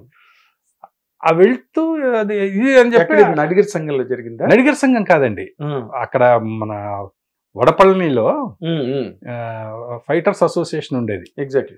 వెంగీశ్వర్ Nagar ఇవన్నీ ఉంటాయి అక్కడ. మెయిన్ అక్కడ రోడ్డు మీద పక్కన పెద్ద రోడ్డు, ఆ రోడ్డు మీద పెద్ద సభ ఏర్పాటు చేశారనమాట. మొత్తం తమిళ ఆర్టిస్టులు, డైరెక్టర్లు అందరూ ఉన్నారు. దీని మీద మాట్లాడుతూ ఉన్నారు ఫైటర్స్ అందరూ. మాట్లాడుతున్నప్పుడు ఈయన ఏంటి ఇదంతా అంటే అందరూ ఆవేశంగా అది ఇది మాట్లాడుతున్నారండి. దాసనారాయణరావు గారు ఏంటి అలా వచ్చారు. దాసనారాయణరావు గారు వస్తున్నారని తమిళ్లో అనౌన్స్ చేశారు. ఆయన వచ్చి అలా స్టేజ్ ఎక్కుతుంటే స్టేజ్ మీద ఉన్న టాప్ స్టార్స్ అందరూ అలా లేచి నిలబడ్డారు సార్. అందరూ అలా లేచి నిలబడ్డారండి. ఈ మొత్తం తమిళ్ జనమే కదా, అందరూ చప్పట్లు, విపరీతమైన చప్పట్లు. ఆ తర్వాత ఆయన అక్కడికి వచ్చిన తర్వాత ఆయన మాట్లాడడం, ఎన్నాళ్ళ తమిళ్లో పేస ముడియం అనా నా తెలుగులో పేసువే. నేను తమిళ్ మాట్లాడగలను, కానీ నేను తెలుగులోనే మాట్లాడతాను, ఎందుకంటే మీ అందరికీ తెలుగు తెలుసు కాబట్టి అని మాట్లాడుతుంటే మొత్తం అండి అప్పటి వరకు ఎవరెవరికి ఎన్ని సందేహాలు అవన్నీ ఉన్నాయో ఆయన స్పీచ్లో మొత్తం ఆయన వాళ్ళ స్పీచ్లన్నీ వినలేదు యాక్చువల్గా. ఆయన అర్థమైంది, తర్వాత వచ్చారు, ఆయన మిడిల్ ఎంట్రీ కదా ఆయన వచ్చారు. ఆ ప్రసంగంలో వాళ్ళందరూ మాట్లాడిన దానికి సమాధానాలు వచ్చేసినాయి అండి ఈయన దగ్గర.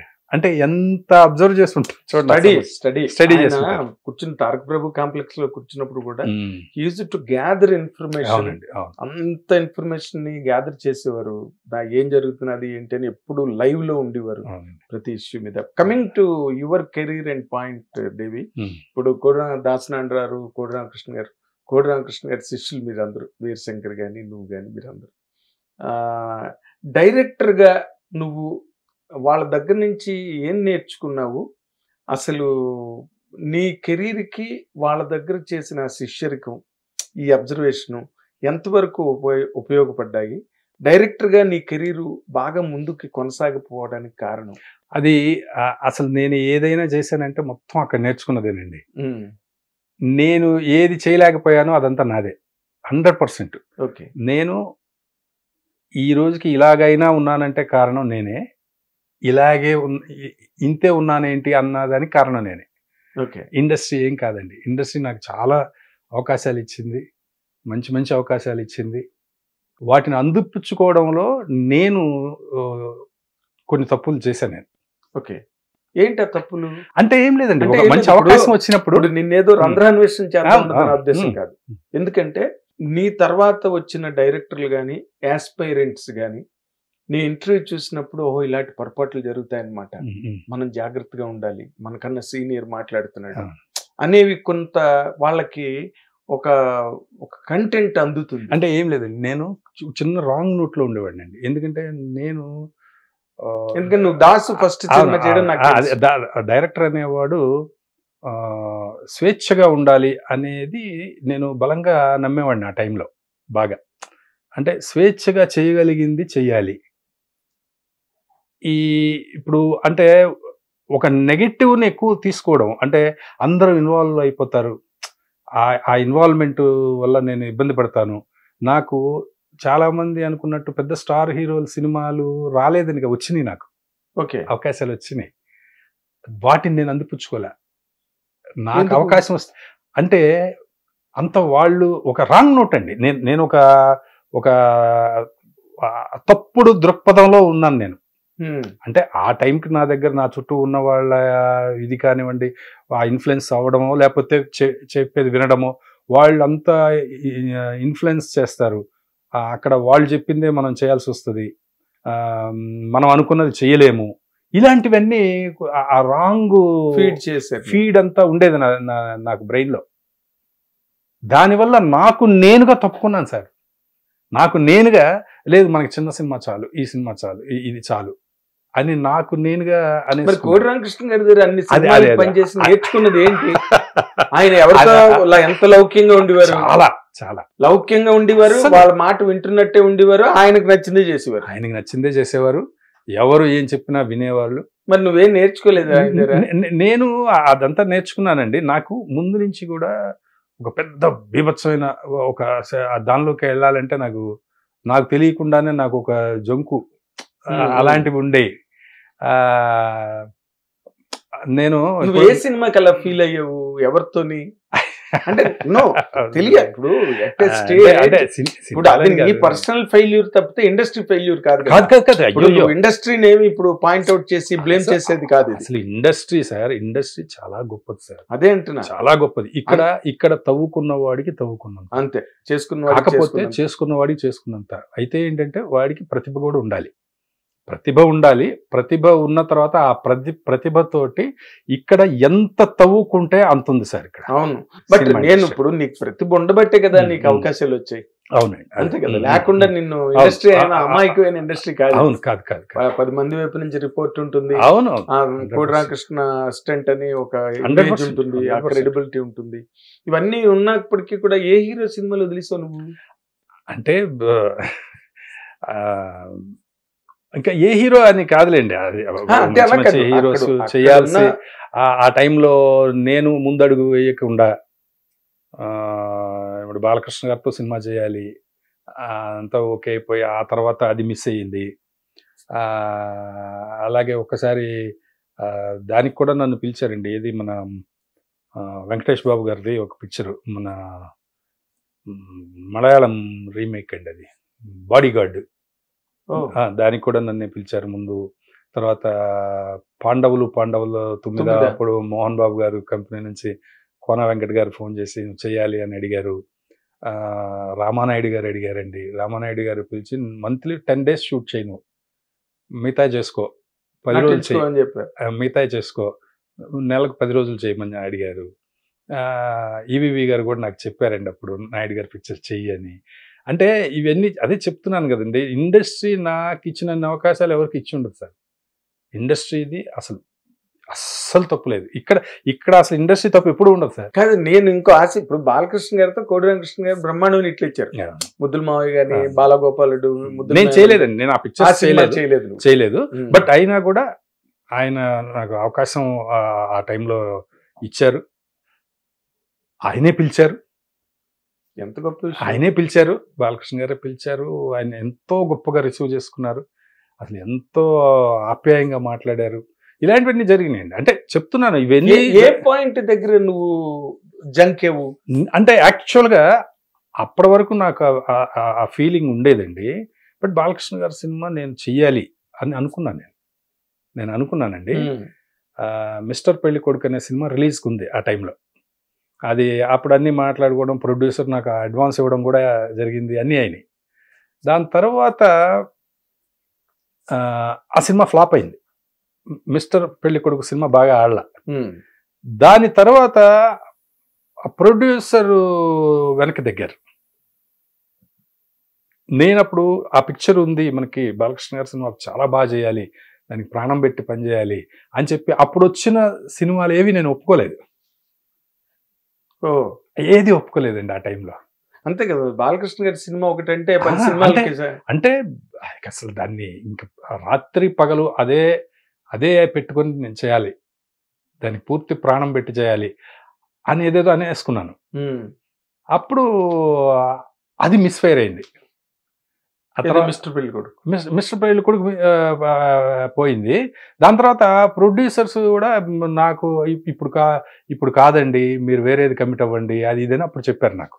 ఓకే, దానికి పెళ్లి కొడుకు అంటే ఇతను గవర్పాద్ సార్ ప్రొడ్యూసర్ కాదండి, super good films. Okay, super good films. అది అప్పుడు అది ఎందుకు ఏమిటి అనేది నాకు వివరాలు కూడా నాకేం చెప్పలేదు. మీరు ఇంకో ప్రాజెక్ట్ చూసుకోమని చెప్పారు. ఓకే, ఇంకా తర్వాత ఇది దాని తర్వాత నేను అడ్వాన్స్ కూడా తర్వాత 7-8 years తర్వాత ఆయన అంటే నేను చేయనలేదు కదా, వాళ్ళు వద్దనుకున్నారు. వాళ్ళు నేను ఇచ్చేసానండి, అడ్వాన్స్ కూడా రిటర్న్ చేసేసాను. ఆర్పి చౌదరి గారికి కాదు వేరే ప్రొడ్యూసర్. అది కాదు నేను చెప్పేది బాలకృష్ణ గారి సినిమా. ఓకే, దానికి ఇచ్చేసాను. ఓకే, అట్లా. బాలకృష్ణ గారు మళ్ళీ అడగలేదా మిమ్మల్ని? నేను కూడా అడగలేదండి. నిజానికైతే మా అందరూ ఫ్రెండ్స్ అందరూ చెప్పారు, ఆయన అలా కాదు, వన్స్ మాట అంటే మాటే. ఇప్పుడు అరుణ్ ప్రసాద్ ఫ్రెండే కదండి, తను బుజ్జి తను చేశాడు కదా బాలకృష్ణ గారితో, మన కృష్ణ ప్రసాద్ గారి సినిమా చేశాడు. అలాగే తను చెప్పాడు, ఇంకా వేరే వాళ్ళు కూడా నాకు చెప్పారు, బాలకృష్ణ గారు అసలు వన్స్ మాట అంటే మాటే. కథ విన్న తర్వాత మార్పు చేర్పు ఫెయిల్యూర్స్ దానికి సంబంధం లేదు. యాక్చువల్గా అది కథ నా దగ్గర రెడీగా లేదండి. అప్పుడు బాలకృష్ణ గారు ఏమన్నారంటే, నేను 2 కథలు విన్నాను, ఆ 2 కథలు నాకు నచ్చినాయి, అందులో ఏదన్నా నచ్చితే చేస్తావా అని అడిగారు నన్ను. అయ్యో చేస్తాను సార్ అన్న. ఆ 2 కథలు నాకు చెప్పించారు. నా కథ కూడా నాది కాదు, చెప్పిస్తే అందులో ఒక కథ నేను ఓకే అండి ఇది అనుకున్నాము. తర్వాత డిస్కషన్స్ అంతా జరిగినాయి. తర్వాత ఇలాగైంది. ఓకే, కానీ ఆ ప్రొడ్యూసరు వేరే ఏదో చెప్పారు కానీ బట్ చాలా మంది చెప్పారు తర్వాత నువ్వు బాలకృష్ణ గారిని కాంటాక్ట్ చేయి, ఎందుకంటే ఆయన ఆ క్యారెక్టర్ కాదు అసలు, హిట్ టు ఫ్లాప్తో ఆయనకి సంబంధం లేదు, వన్స్ మాట ఇస్తే మాటే అని చెప్పారు. నేనే చేయలేదండి, నేనే ఆయన దగ్గరికి వెళ్ళాల వెరీ బ్యాడ్. అదే చెప్తున్నాను కదా, తప్పంతా నా సైడ్నే ఉంది. ఓకే, చాలా బాడీ గార్డ్ చేయడానికి కారణం ఏంటి? పోనీ బాలకృష్ణ అదంటే ఓకే, అది తెలియదండి నాకు, ఏం జరిగిందో తెలియదు నాకు. బెల్లంకొండ సురేష్ గారు మాట్లాడారు నాతో, అంతా మాట్లాడారు. మన రాజా రవీంద్ర గారు తీసుకెళ్లారు నన్ను. తర్వాత వెంకటేష్ బాబు గారిని కలవడం, ఆ కథలో ఇలా మార్పులు చేస్తే బాగుంటుందండి అని చెప్పడం. వెంకటేష్ బాబు గారు కూడా చెప్పారు, నేను కూడా అంతా ఇంట్లో ఫ్యామిలీ అంతా క్రిటిసిజం అంతా తీసుకుంటాను, నువ్వు కూడా మీ ఫ్యామిలీ అందరికి చూపించు. అది మలయాళం పిక్చర్ కదా, అవును, చూపించి ఇది ఏంటి అని చెప్పి అంతా చెప్పారండి. తర్వాత మళ్ళీ 4 days తర్వాత మరి ఎందుకు మార్చుకున్నారో తెలియదు నాకు. అది అప్పుడు పేపర్లో కూడా వచ్చిందండి, ఈనాడు పేపర్లో కూడా వచ్చింది, గుర్తుంది వచ్చింది. ఇక నేను అదేనండి, ఇప్పుడు నేను నా నేచర్ ఏంటంటే ఇది ఏంటండి ఏం జరిగింది అని అడిగే నేచర్ కాదు నాకు. అదే అంతే. ఇప్పుడు కూడా నేను నాకు వచ్చిన పని చేస్తాను అంతే, చేశాను ఇప్పటి వరకు. మరి ఇప్పుడు అడగకూడదని కాదండి, ఇప్పుడు డైరెక్టర్ గా నీకు గుర్తింపు లేదు, లేకపోతే నీకు ఎవరు నిన్ను పిలవలేదు, నీకు ఆఫర్ ఇవ్వలేదు అంటే ఒక పద్ధతి. బట్ అన్ని ఉండి కూడా నువ్వు నటుడుగా టర్న్ తీసుకోవడానికి కారణం అది యాదృచ్ఛికంగా జరిగిందండి. నేను నటుడుగా అవ్వాలని కోరిక, డైరెక్టర్ అవ్వలేకపోయేది అసలు సంబంధం లేదు. ఓకే, అసలు సంబంధం లేదు. అది కూడా ఒక చాలా యాదృచ్ఛికంగా జరిగిందండి. అప్పుడు ఒక ప్రొడ్యూసరు, ఆల్రెడీ ఒక పెద్ద సినిమా తీసిన ప్రొడ్యూసరు, ఆయన సినిమా చేద్దామంటే ఒక డిస్కషన్స్ జరుగుతూ ఉన్నాయి. జరుగుతున్నప్పుడు మన అల్లరి నరేష్ గారితో సినిమా చేద్దామని, ఒక బ్లేడ్ బాబ్జీ సీక్వెల్ కాదు కానీ ఆ స్టైల్లో ఒక కథ అనుకొని అది చేద్దామని ఆ ప్రాసెస్ జరుగుతున్నప్పుడు ఆ ప్రొడ్యూసర్ అర్ధరాత్రి 11 గంటలకు ఫోన్ చేసి, ఆఫీసు రండి, ఇక్కడ మీరు కథ చెప్పి భలే నవ్విచ్చారు, ఇక్కడ మా ఫ్రెండ్స్ అందరు ఉన్నారు, అందరు తాగుతున్నారు, అక్కడ గ్లాసులు అన్ని సౌండ్లు వినపడుతున్నాయి నాకు, అదే మా ఫ్రెండ్స్ అందరు ఉన్నారు, నాకు చెప్పడం రావట్లేదు, మీరు భలే నవ్విచ్చారు, పడి నవ్విచ్చారు, వచ్చి మా ఫ్రెండ్స్ అందరికి చెప్పండి అన్నాడు ఆయన. ఇది కాదండి 11 ఇంటప్పుడు నైట్ మీకు వచ్చి మీ ఫ్రెండ్స్ అందరికి నేను కథ చెప్పడం ఏంటి, నవ్వించడానికి వచ్చి ఎంటర్టైన్ లాగా, నేను మీకు ఎందుకు, నేను అలా నా క్యారెక్టర్ అది కాదండి, నేను రానని చెప్పేసి ఆయన అంతకుముందు కూడా ఒక 4-5 సందర్భాల్లో నైట్ 10 గంటల తర్వాత కలుద్దామండి అనేవాడు. నైట్ 10 గంటల తర్వాత ఏంటండి, నైటు అంటే సరదాగా కూర్చొని మనం అందరం మాట్లాడుకోవచ్చు అండి, అందరు ఉంటారు ఫ్రెండ్స్, మనం సరదాగా మాట్లాడుకోవచ్చు. ఫ్రెండ్స్తో సరదాగా మాట్లాడుకునే విషయాలు వేరే. అవును, ఇప్పుడు స్క్రిప్ట్ విషయం లేకపోతే ఇవన్నీ ఎందుకు అని చెప్పి, లేదండి డే టైం చెప్పండి నేను వస్తాను, 10 గంటల వరకైనా పర్వాలేదు, మనం 10 వరకైనా పర్వాలేదు, కంటిన్యూ అయితే పర్వాలేదు, కానీ అసలు మొదలు పెట్టడమే నైట్ మొదలు పెట్టడం వద్దు సార్ అని చెప్పాను నేను. సర్లేండి అనేవాడు. ఆ రోజు మా ఫ్రెండ్స్ అందరూ ఎంజాయ్ చేస్తున్నారు, మంచి ఎంజాయ్ మూడ్లో ఉన్నారు, మీరు చెప్పినవి 2 చెప్తే విపరీతంగా నవ్వుతున్నారు, రండి మీరు చెప్తాను రండి, మీరు వచ్చి నవ్వించండి మీరు కథ చెప్పి అన్నాడు. Night 11 o'clock.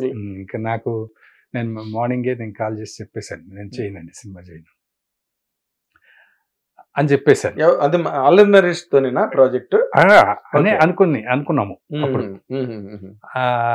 ఈయనకి వీళ్ళకి చెప్పేశానండి, ఈ మధ్యలో ఉండే వాళ్ళకి అంతా చెప్పేశాను, నేను చేయనండి, ఆయనకి మాట్లాడడం రాదండి, అది ఇది అన్నారు. మాట్లాడడం రాని వ్యక్తితోటే అసలు నేను ఇప్పుడు మళ్ళీ 6 నెలలు ఎక్కడ కాపురం చేయాలి నేను కదా, మరి 8 నెలలు నేను ప్రాజెక్ట్ లాక్ అయిందంటే నువ్వు లాక్ అయిపోయినా అంతే కదా, లాక్ అయిపోయినట్టు, లోపల ఉండలేవు బయటికి రాలేము అని చెప్పి, మనదేమో గొడవలు పెట్టుకునే నేచర్ కాదు, ఇవన్నీ ఎందుకులే అని చెప్పి నేను లేదులేండి చేయలేనులేండి ఆ మూడ్ లో ఉన్నానండి నేను.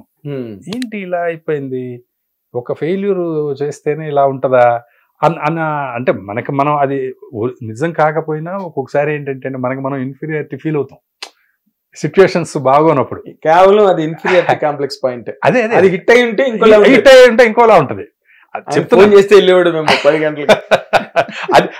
అదేనండి, మనిషికి ఆ నైజం అంతే. అది మనకి మెచ్యూరిటీ వచ్చే కొద్దీ ఇవన్నీ కూడా తెలుస్తాయి. మనం అప్పుడు నేను ఫీల్ అయింది అదే. అంటే ఈ డెసిషన్స్ కి నువ్వు ఎప్పుడైనా రిగ్రెట్ అయ్యావా తర్వాత? రిగ్రెట్ అవ్వలేదు, నేర్చుకున్నాను అంతే. ఓకే, నేర్చుకోవడమే. రిగ్రెట్ అంటే ఇప్పుడు అప్పుడు తెలిస్తే మనం చేయం కదండి. ఏ తప్పు అయినా కూడా ఆ టైంలో మనం తెలిస్తే మనం చేయం కదా. ఎట్టి పరిస్థితి ఎవడో చేయడు. దాని నుంచి నేర్చుకోవడమే. అవును, దాని నుంచి నేర్చుకుంటూనే ఉండాలి ప్రతిరోజు. నేను ఆ మూడ్ లో ఉన్నప్పుడు అది అంత పెద్ద గొడవ అవుతుంది, అది స్వాతంత్రోద్యమానికి దారి తీస్తుంది అని అనుకుంటే ఆ రోజు గాంధీని అసలు ట్రైన్ నుంచి తోసిండు కదా. కరెక్ట్. అలాగే నేను ఆ మూడ్ లో ఉన్నప్పుడు నాకు ఫోన్ వచ్చిందండి, ఇట్లా ఓ పిక్చర్ లో యాక్ట్ చేయాలండి అని అడిగారు. నేను అంతకుముందు ఏంటంటే నేను డైరెక్ట్ చేసిన సినిమాల్లో ఎవరో ఆర్టిస్టు సెట్ అవ్వక నేను ఒక్కొక్క సీను అలా చేసిన సినిమాలు ఉన్నాయి. ఒక సీనే అంటే అప్పుడు ఆర్టిస్ట్ కరెక్ట్ అయిన మనకు కావాల్సిన సెట్ దొరకపోవడం తోటి టకమని నేను చేసేయడం, అందరూ నువ్వు చేయి అంటే చేసేయడం అట్లా జరిగింది. అలాగా 4 సీన్లు 3 సీన్లు అలా చేయమని అంతకుముందు అడిగున్నారు నన్ను. లేదు నేను అలా చేయను, నా సినిమాలో అప్పుడు అవసరం కొద్ది చేయడం నేను చేయనని చెప్పేస్తున్నాను. ఇది కూడా అలాగే అనుకున్నా నేను. అనుకొని అంటే నేను అట్లా చేయను, అది కాదు కథ పంపిస్తాము మీకు, అది మీకు నచ్చితే చేయండి అని చెప్పారు డైరెక్టర్ వేణు ఉడుగుల. ఓకే, అప్పుడు ఆ సినాప్సిస్ పంపించారు. అది చూస్తే ఫాదర్ క్యారెక్టర్ అంటే అప్పుడు మనకున్న మైండ్ సెట్కి ఏంటంటే అండి, మనకి ఎంత వయసు వస్తున్నా కూడా మనం ఇంకా బాలాకుమారుడమే అనే ఫీల్ ఉంటుంది మనం అర్థంలో చూసుకుంటే. నేనైనా అప్పుడే ఫాదర్ ఏంటి అనే ఫీలింగ్ నాకు. నేను ఒక హీరోకి ఫాదర్ క్యారెక్టర్ ఏంటి? ఓకే, ఒక అన్నయ్యో ఒక బావో లేకపోతే ఇంకోటో అనుకుంటే ఓకే, కానీ ఫాదర్ అంటారేంటి వీళ్ళు? నాకు అప్పుడే ఆ లుక్ వచ్చేసిందా అనుకోవడం అని. తర్వాత సరేలే యాక్టింగే కదా అని అనుకుని అది చదివిన తర్వాత ఫాదర్ అండ్ సన్ ఇద్దరు హీరోల్లాగా ఉంది ఆ కథ. నేను అడిగాను, ఇదేంటండి ఈ క్యారెక్టర్ కూడా హీరోలాగా ఉంది, ఇంత ఇది ఉంది అంటే రాయడం అలా రాశారా లేకపోతే అంతే నా క్యారెక్టర్? నా సినిమాలో ఇద్దరు హీరోలే సార్ అన్నాడు డైరెక్టర్. కాదు, దాని గురించి కాదు, అప్పుడున్న మైండ్ సెట్ కి అది జరిగి ఉంది కదా అంతకు ముందే, ఒక వారం రోజుల ముందే. సరే అసలు ముందు ఈ మూడ్ లోంచి ముందు బయటకు వద్దాం అని చెప్పి, సరే ఎన్ని రోజులు కావాలంటే 23 days 24 days సరిపోతాయి, సరే నేను చేస్తాను అని చేశాను.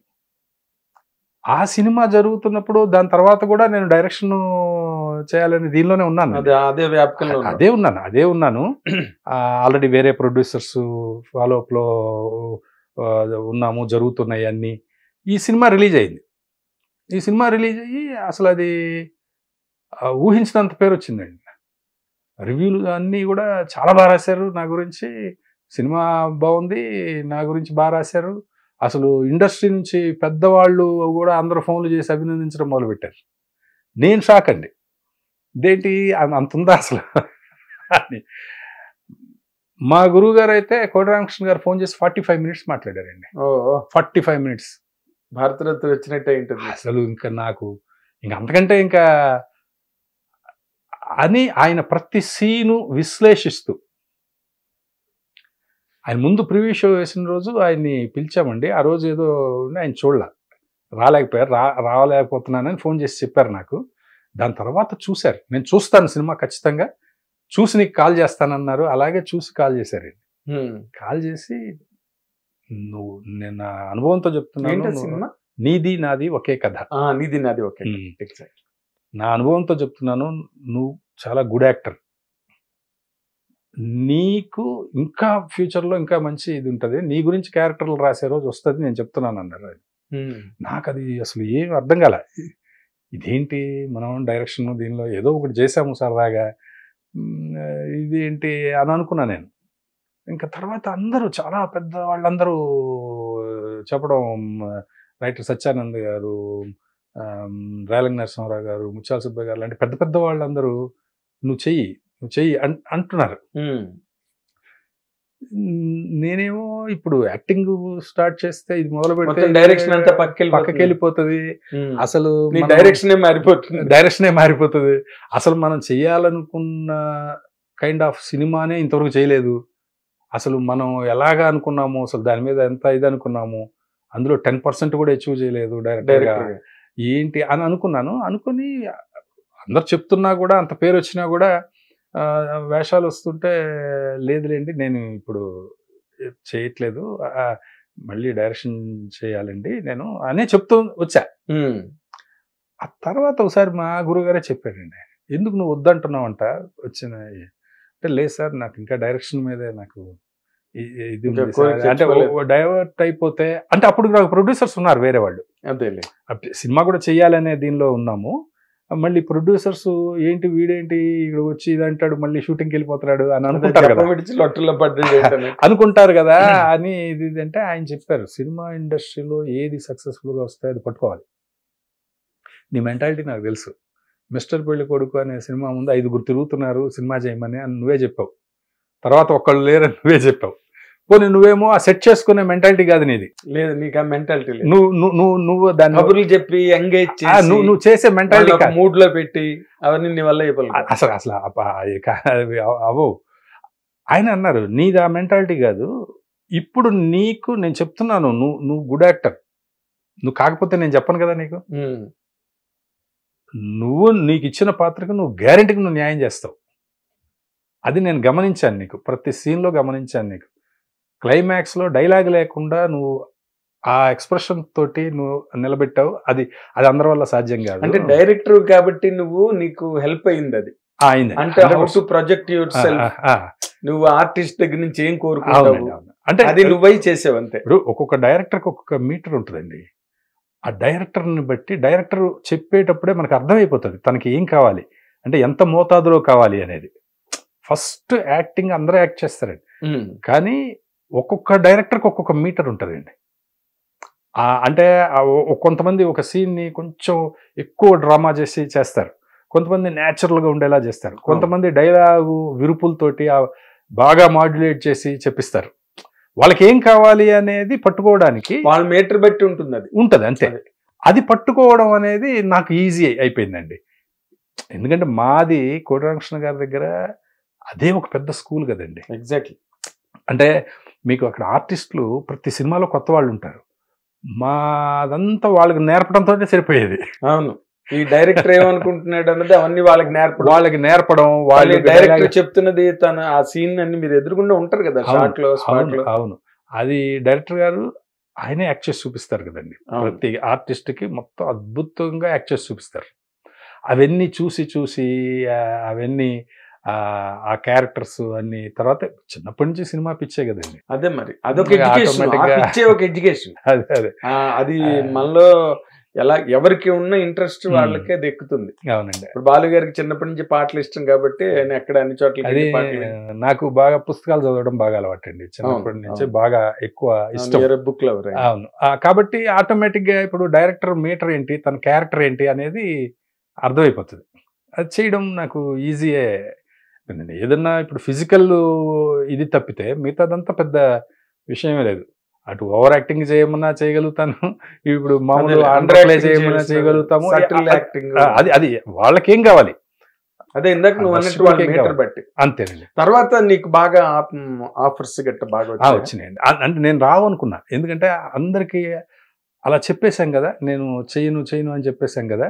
ఇప్పుడు వీళ్ళు చూస్తే పెద్దవాళ్ళందరూ సలహా ఇస్తున్నారు, ఇట్లా చేయమని చెప్తున్నారు.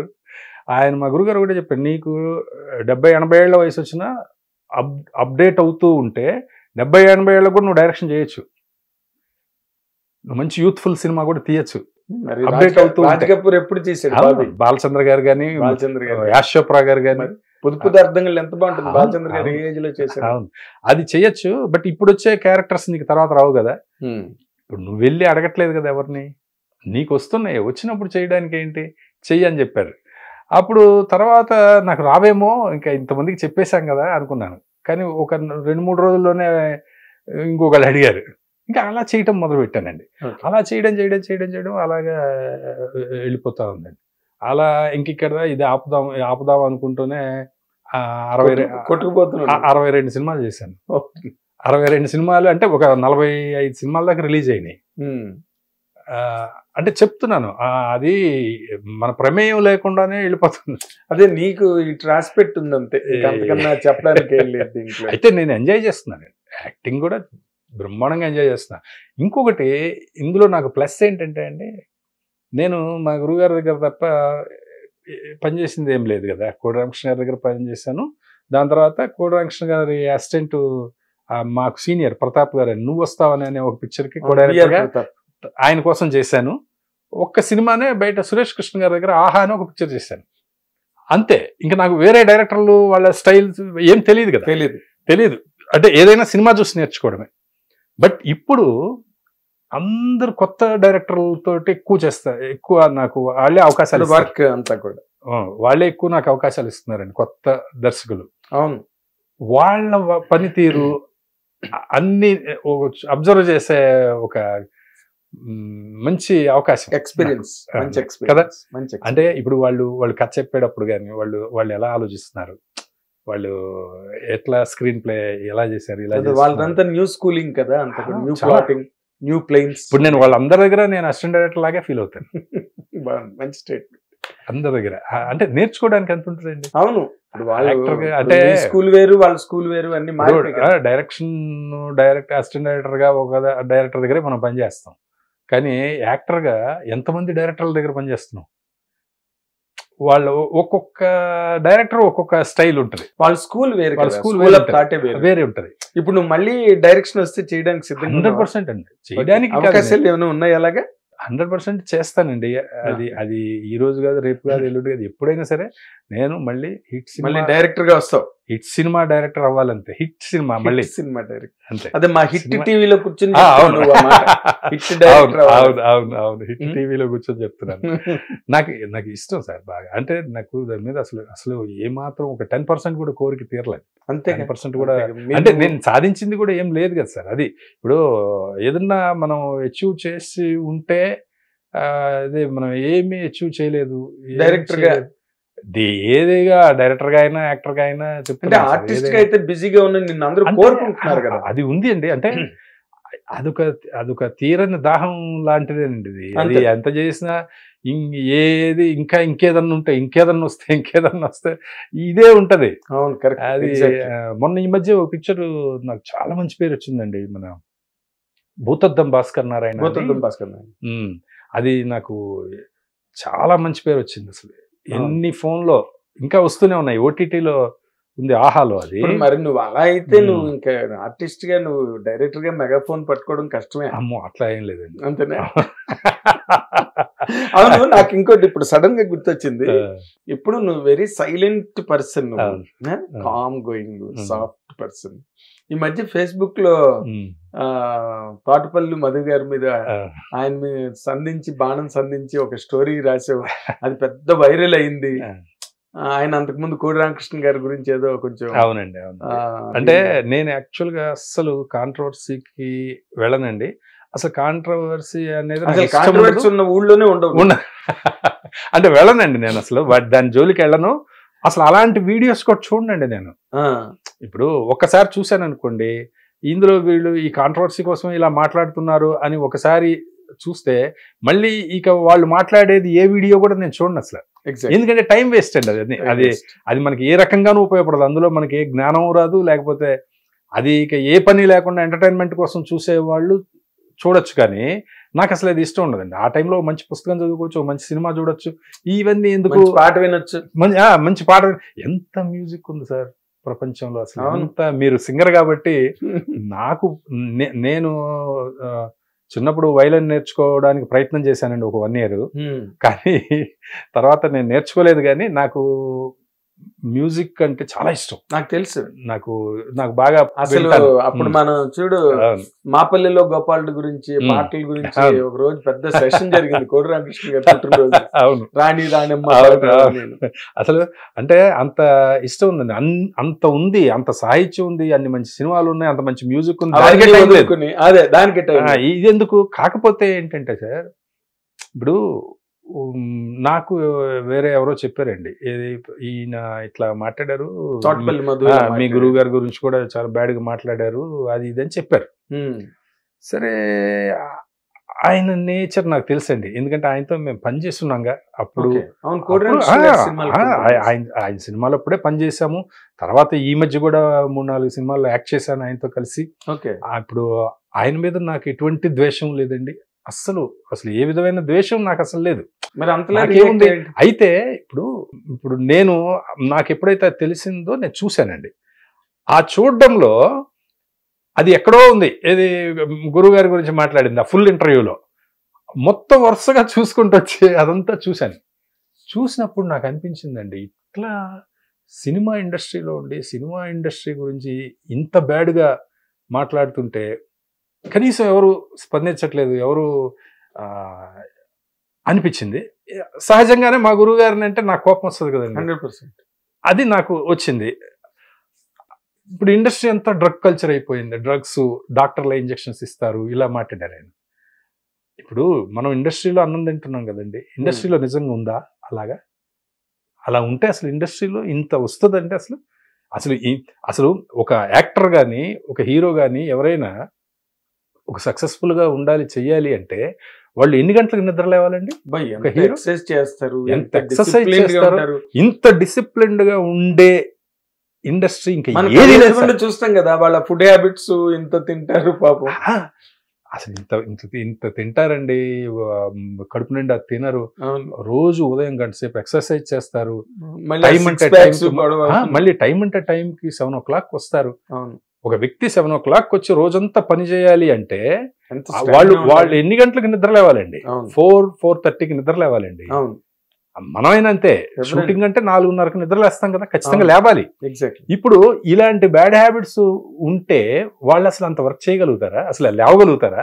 ఆయన మరి ఎలా మాట్లాడాడు? అలాగా ఆయన ఏదో పూనకం వచ్చినట్లు మాట్లాడారండి. ఆవిడ కూడా ఎంజాయ్ చేస్తున్నారు కాబట్టి ఎదురుగా యాంకర్ గారు కూడా బాగా ఆయన ఏదో మొత్తానికి మాట్లాడారు. నేను దాని మీద ఇప్పుడు లేని వాళ్ళ గురించి, అందరూ చనిపోయిన వాళ్ళ గురించి, వాళ్ళందరూ లెజెండ్స్, గొప్ప గొప్ప వాళ్ళ గురించి అట్లా చీప్గా మాట్లాడుతుంటే నేను నిజంగా తట్టుకోలేకపోయానండి. అందుకోసం నేను అలా అది రాసి పెట్టాను. అది కూడా చాలా గౌరవంగానే రాసి పెట్టానండి. ఎక్కడా కూడా అని కాదు, ఎక్కడ భాష అది వైరల్ అయిపోయిందండి విపరీతంగా. డైరెక్టర్ వీరశంకర్ గారు మళ్ళీ దాన్ని రీపోస్ట్ చేశారు. అది అందరూ చేశారండి, ఎంతో మంది, అంటే అందరూ కూడా ఫీల్ అవుతున్నారు సార్. సినిమా ఇండస్ట్రీలో ఉన్న వాళ్ళందరూ కూడా, మా వాళ్ళైతే మా గురుగారు శిష్యులందరూ అయితే చాలా ఆవేశంగా ఉన్నారు. సరే నేను పెడితే అది చాలా వైరల్ అయిపోయిందండి. దాని తర్వాత ఆయన కూడా రియలైజ్ అయ్యి దానికి క్షమాపణలు చెప్తూ ఆయన వీడియో రిలీజ్ చేశారు. దానికి ఆయనకి ధన్యవాదాలు. అంతే సార్. అంటే ఇప్పుడు కొంతమంది మరి అది ఏమిటో తెలియదండి. ఇప్పుడు నాకు ఒక సినిమా గురించి బ్యాడ్గా మాట్లాడాలన్న పబ్లిక్లో, ఇప్పుడు 1-to-1 ఉన్నాం అనుకోండి, ఒక సినిమా గురించి మనం విమర్శించుకోవచ్చు. ఆ సినిమాలో అలా చేసి ఉంటే బాగుండు, ఇలా చేస్తే బాగుంటుంది, అక్కడ చెడగొట్టారని. సినిమా ఇండస్ట్రీలోనే ఉంటూ, సినిమా ఇండస్ట్రీలో పనిచేస్తూ సినిమాలో ఉండే కష్టాలన్నీ తెలిసి కూడా చాలామంది ఈ సోషల్ మీడియాలో, ఈ ఫేస్బుక్లో, వీటిల్లో ఒక సినిమాని చీల్చి చెండాడుతూ రాస్తుంటారండి. ఇప్పుడు దానికంటూ క్రిటిక్స్ ఉన్నారు, అది వాళ్ళ పని, వాళ్ళ జాబ్ అది కాబట్టి వాళ్ళు చేస్తారు. దానిలో మంచి ఉంటే మనం తీసుకోవచ్చు, లేదు అంటే వదిలేయచ్చు. కానీ ఇండస్ట్రీలో పనిచేస్తూ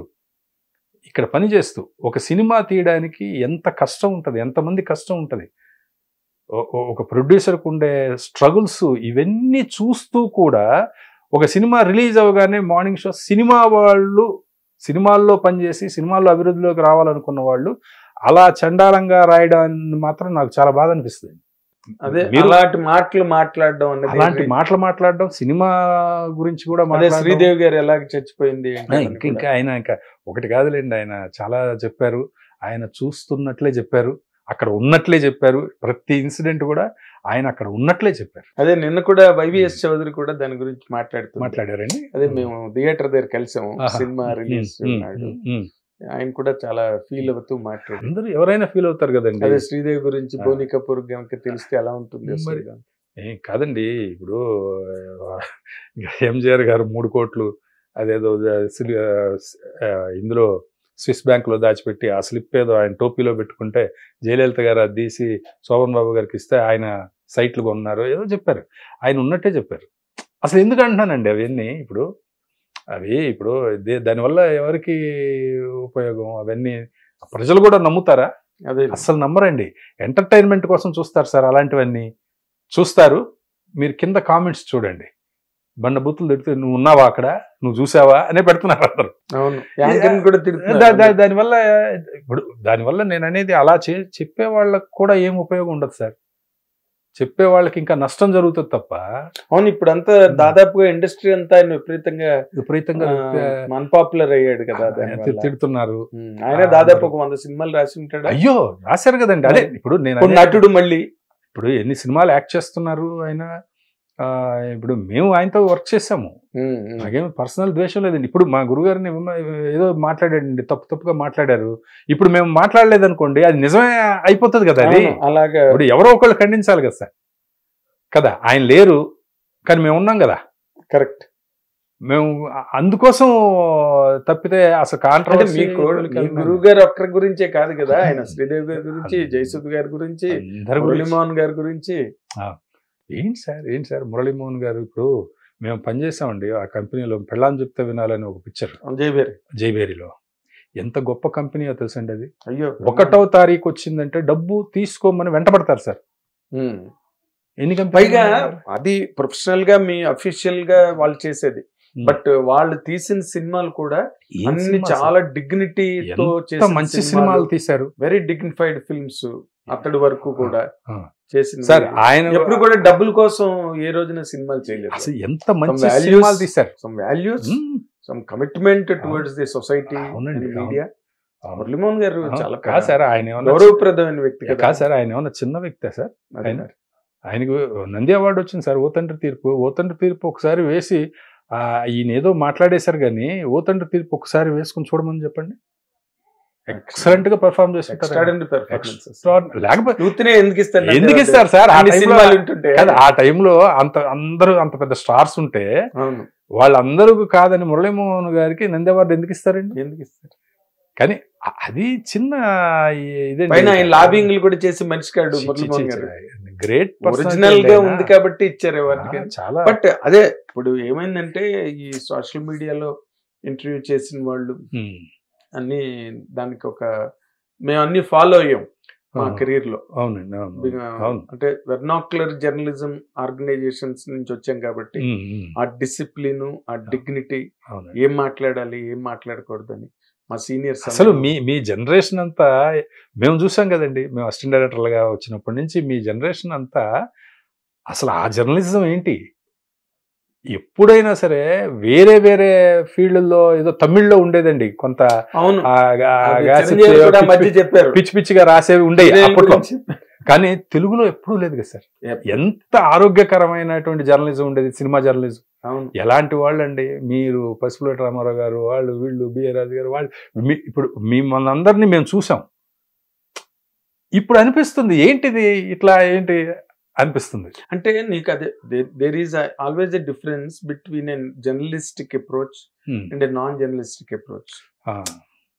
ఒక యాంకర్ ఇంటర్వ్యూ చేయడం వేరు, ఒక జర్నలిస్ట్ ఇంటర్వ్యూ చేయడం 100% కదా. 100% అండి.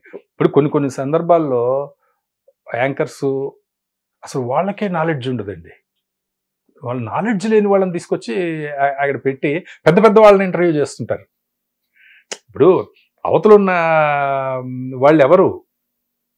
ఇప్పుడు పెద్ద వాళ్ళని ఇప్పుడే జర్నలిజంలోకి వచ్చిన లేకపోతే యాంకరింగ్ చేస్తున్న వాళ్ళకి ఏదో ఫీడ్ చేసి పంపిస్తారు అంతే. వాళ్ళు కూర్చుంటే వాళ్ళు అడిగే ప్రశ్నలు చేస్తుంటేనే ఇంత పెద్ద మనిషిని ఇలాంటి క్వశ్చన్స్ అడుగుతున్నారు ఏంటి అనిపిస్తుంది కదండి.